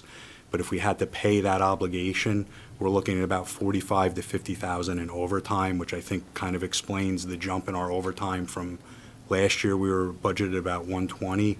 We'll be at about 175 this year. The same thing, we have to assume they're going to take it. If they don't, we have a little bit of a cushion built into that number. Real quick, Joe. go ahead. The contractual increase for the salaries, and this year we're also fully staffed. Well, I don't know if it's fully staffed, but We're in getting- comparison to 25, fiscal 25, now we have more officers in We're 26. getting back to full officers. I think what's helping us is probably the breakage. They're starting at They're starting at a step lower. one, Yeah, the lowest salary. we're looking at about 103,000 in salary increase. We offset it by about 40,000 by going to the part-time position, and we ate up another 15,000 in operating and expenses that we're not taking this year to kind of cut that number in half for the increases this year. That's great, thank you. You also see here, crossing guard salaries and wages, 172,000. I know the chief and the captains work very diligently and closely with our crossing guards. We, as the council's aware, 2 years ago, we increased their hourly Yes. wage. There was a very skewed system where the guards were paid more hours than they worked to overinflate the dollar amount that they were receiving. We got rid of that. We pay them for the hours that they work at a rate that makes sense. And I think, knock on wood, it's been working We've been for doing us. well, yes. Yeah. Again, this is important because if the guards are staffed, that means an officer doesn't have to staff that post, which means one of two things. A, we don't have overtime, or B, the road isn't short by a patrol officer. So it's crucial. And we're fully staffed there too right now, right? On the guards? Crossing guards? Yes, Right? we're fully staffed. We're just trying to staffed find some substitutes now so that we can Now we're getting backfill. greedy. Yeah. It's a dream, maybe one day. Okay.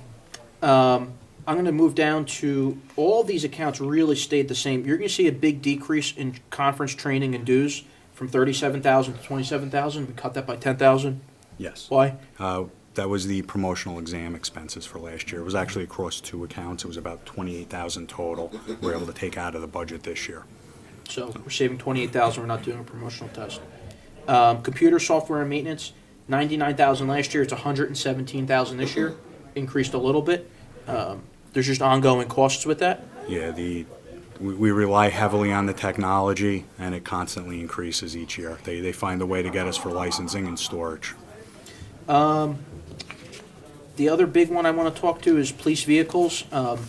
Last year was 149,000. This year it's 190,000.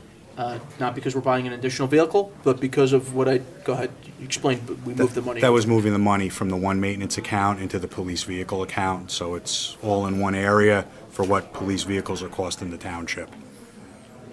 Okay. Overall, the police budget, where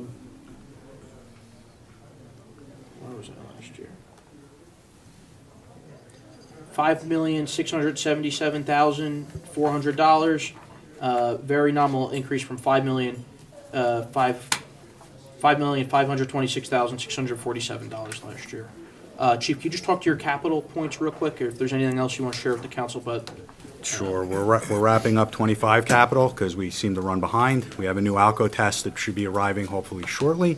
We're going to start charging neighboring towns because we're still up and running on the old instrument. We put 7 new defibrillators in the cars last year with capital.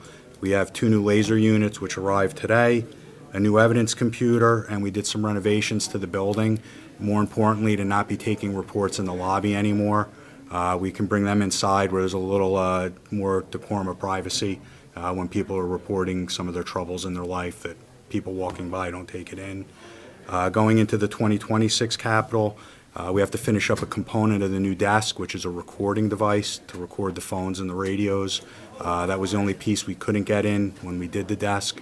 We'll do it this year. We have the next-gen 911 coming. That's third quarter of this year. We're shopping prices still. We have our current vendor is coming in at about $76,000 to get us up to snuff through Motorola. We're looking at Zetron also, which is our current desk system.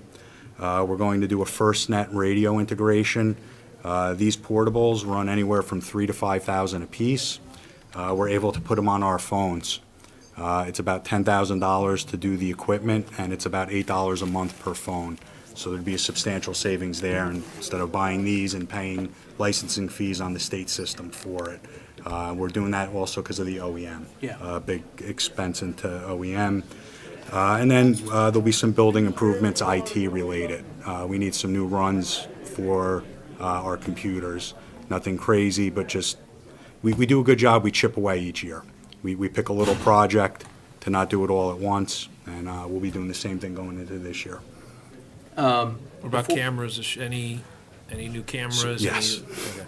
We have quite a bit of ALPRs. We have 3 more waiting to go up. We're waiting for the weather to break. It's going to bring our total to 9 locations. What we've done is we've worked with Verona. I have a meeting with the chief tomorrow. We've blanketed the Ridge Road corridor. We have a good net, so to speak, along Ridge Road because that's where we've seen an increase in our stolen vehicles and burglaries. We have 23 covered where we meet Verona. We have Fairview covered, and we're going to finish out the north end. North Caldwell has Mountain Avenue. We're going to take 23, and we have East Lindsley. The cameras are unbelievably helpful. We cleared at least 20 cases last year with them. One of them was up on the fairway as a result of a occupied burglary, and they stole 2 cars. We recovered the 2 cars, and 5 of the 6 subjects have been charged. Now Detective Christopher Lynch is an unbelievable resource for our agency in the township. How he clears things is beyond me, but he is good at it. I'm not a social media person, but he is. We've used it, shopliftings. We're able to find the car once we get a description, hit and run crashes, and then other agencies also get our data now. We're set up through the state, through a repository for all the ALPR systems. They're able to query our cameras, and it's led to other cases they're able to clear. Some occasions, too, we just flush them out. They hit our cameras, it hits headquarters in our cars. The officers start going to the area, and usually we're able to prevent it before it even happens because of the cameras here. They are unbelievable, what they've done for us. There is an increased cost with running them, though, with the data and I'm working on that with FirstNet. We're going to probably get the prices down.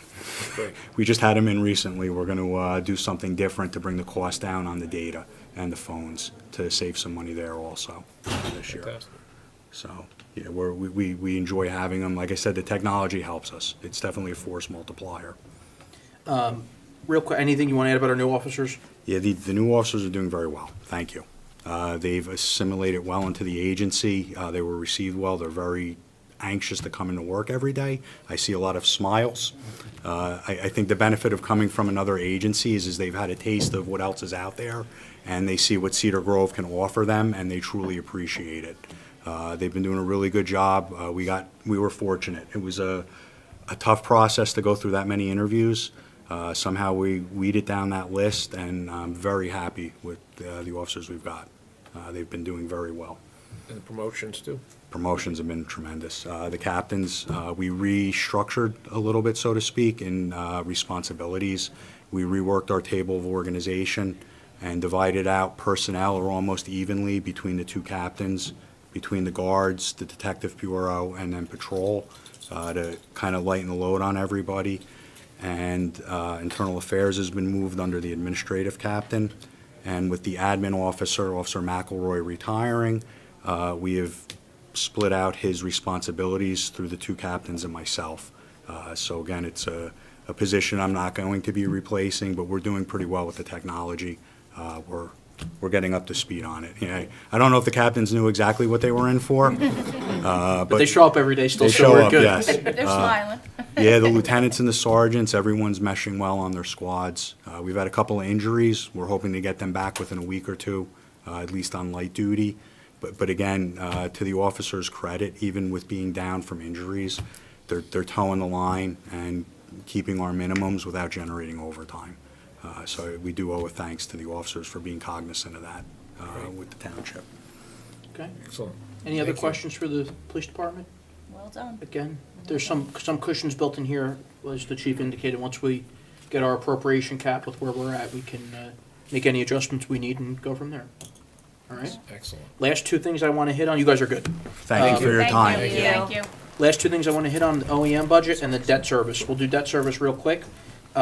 This is my world, 455 in the Excel sheet, account 601450900. I want the council to look very closely here. For $100,000 more, we can be extinguishing all of our notes up until 2021. So if you look here, band interest, that's our statutory minimum that we have to pay for the interest on our notes. Bond principal is a minimum payment, $916,000. Bond interest, minimum payment, $407,000. Where we have some flexibility is in band principal. This is how much of our bond anticipation notes we could pay down every year. We aggressively pay down. If you look last year, we paid $1,938,535. My recommendation this year is to increase that to $2,115,195, a difference of $99,670. Why? By doing that, we will be 5 years ahead of our debt pay down schedule, which is incredible. We're eliminating interest. I would recommend to the council that we either A, not take as great of a bond anticipation note this year, or B, reduce funding of the capital improvement fund, which is no debt whatsoever, it's cash. We don't have as many projects coming online this year. Our overall number that we need for capital is going to be less, so we can either fund it with cash, or we could take it out as a bond anticipation note. But because we're not taking as many projects, I think it would be wise if we pay down this debt a little bit faster. I love paying it down. It helps our credit. If we were to ever go get a credit rating again, it would likely go up, especially next year if we can prove that the utilities ran self-sufficient for 2 years. We'd have really strong financials to run with. We're already AA plus. I will not be happy till we're a AAA rated municipality. Again, this is areas where, given the tax levy and the tax points, we could play with this number. We don't have to pay down as much. I could cut the $100,000 out, and we'll still be ahead of schedule. This is just a recommended pay down schedule for now. How's our fund balance look if we do that? I don't have it right now. That's part of the annual financial statement. Last year, our fund balance was around 11.8 million, which was pretty good. Our goal is to constantly regenerate. I think we'll regenerate a little faster last year because we had some money left in appropriation reserves. And also because pilot funds from Hilltop, I don't know if it's this year, but next year are set to increase. So when the pilot funds from Hilltop increase, when the pilot funds from 1201 hit our books, when the pilot funds from Cliffside Drive hit our books, that's all going to go to our fund balance, right? Our interest in our accounts, we exceeded our anticipated revenue. We made over $900,000 in interest. All that goes to our fund balance. So, again, if we're not funding the capital improvement fund at $1.2 million, which we did last year, I'll show you real quick. If you look at the capital improvement fund last year, we took $1.7 million of our fund balance and put it into the capital improvement fund. If we put $500,000 this year, we're saving $1.2 million. We could put $100,000 towards the note pay down. We're saving $1.1 million, stays in fund balance, right? Also, Rebecca and I are working on canceling old debt. She has resolutions pending that we can cancel debt, which goes back to our fund balance as well. All right? Last, I'll do OEM, and then we'll wrap this up. As you know, we have a new OEM team. Here, we moved a lot of the money. You see this $37,000 right here. This was for the state police radio access. As the chief said, we just paid $5,000 per radio. We also pay a fee every year for each radio to be on the network, including the Board of Ed, the town, the DPW, the police, and the fire department. That's coming out of here. I built up a lot in this account. We can cut if needed with the appropriation cap. Emergency notification has 10,000. There was 5,000 in that previously. Conference seminars and dues. That's for all of us to get the ICS training that's required. There's ICS 100, 200, 300, and so on. I have 100. Everyone has 100. We're going to go get 200. That way everyone's compliant with the OEM directives. That's why you saw that increase a little bit. But again, there's some money in here that we can play with and cut with respect to the appropriation cap. Any questions? I have a question. Yeah. Joe, I know we're over time. No, it's but okay. The word of the day is water main break, right? Yeah. So where does that come out of, and how does that impact our overall budget? Sure. So if you look at the water utility account, our big thing is, the biggest cost with that is the labor around it. When it happens on a Sunday, we're paying double time, which is why this morning I came and increased this account a little Okay. bit. But the parts and materials, we have a pretty good stock of. Usually at the end of the year, we buy more because we know our budget's winding down and we want to have the supplies. For all intents and purposes, the big cost here is the labor, which is why we increased it. Okay, thank you. Average water main break, like yesterday, probably cost us close to $15,000-$20,000. Okay, any questions? So I'll wrap this up so we can get the council meeting going. I just want to end with a brief statement. These are just draft appropriations. By local finance notice and state statute, I have to present this to you by a certain deadline. By no means are these final. I have yet to go through this with my fine-tooth comb. Rebecca has yet to go through it with hers. As we get the AFS in, with our fund balance, with our tax points, with our appropriation cap calculation, how much we can raise, with our levy cap calculation, how much can be funded by taxes, we will then sit, she and I, together in the conference room for probably 2 days, crunching the numbers with the final appropriations, going through with the fine-tooth comb, making any necessary adjustments, funding the utilities differently, reducing the utilities differently, funding current fund appropriations, reducing current fund appropriations, until we strike that magic number that I'm hoping to present to you in March for introduction, or April, depending whenever we get there. Please, to the members of the public watching, to the council, this is an open and transparent process. Members of the council, if you have questions, members of the public, email me, call me. I've been doing this since October of this year. I live in this world. Rebecca puts time into this, and hours upon hours. We really want to strike the perfect budget for the residents, being mindful of everyday expenses that we all experience at the supermarket, in public, anywhere you go.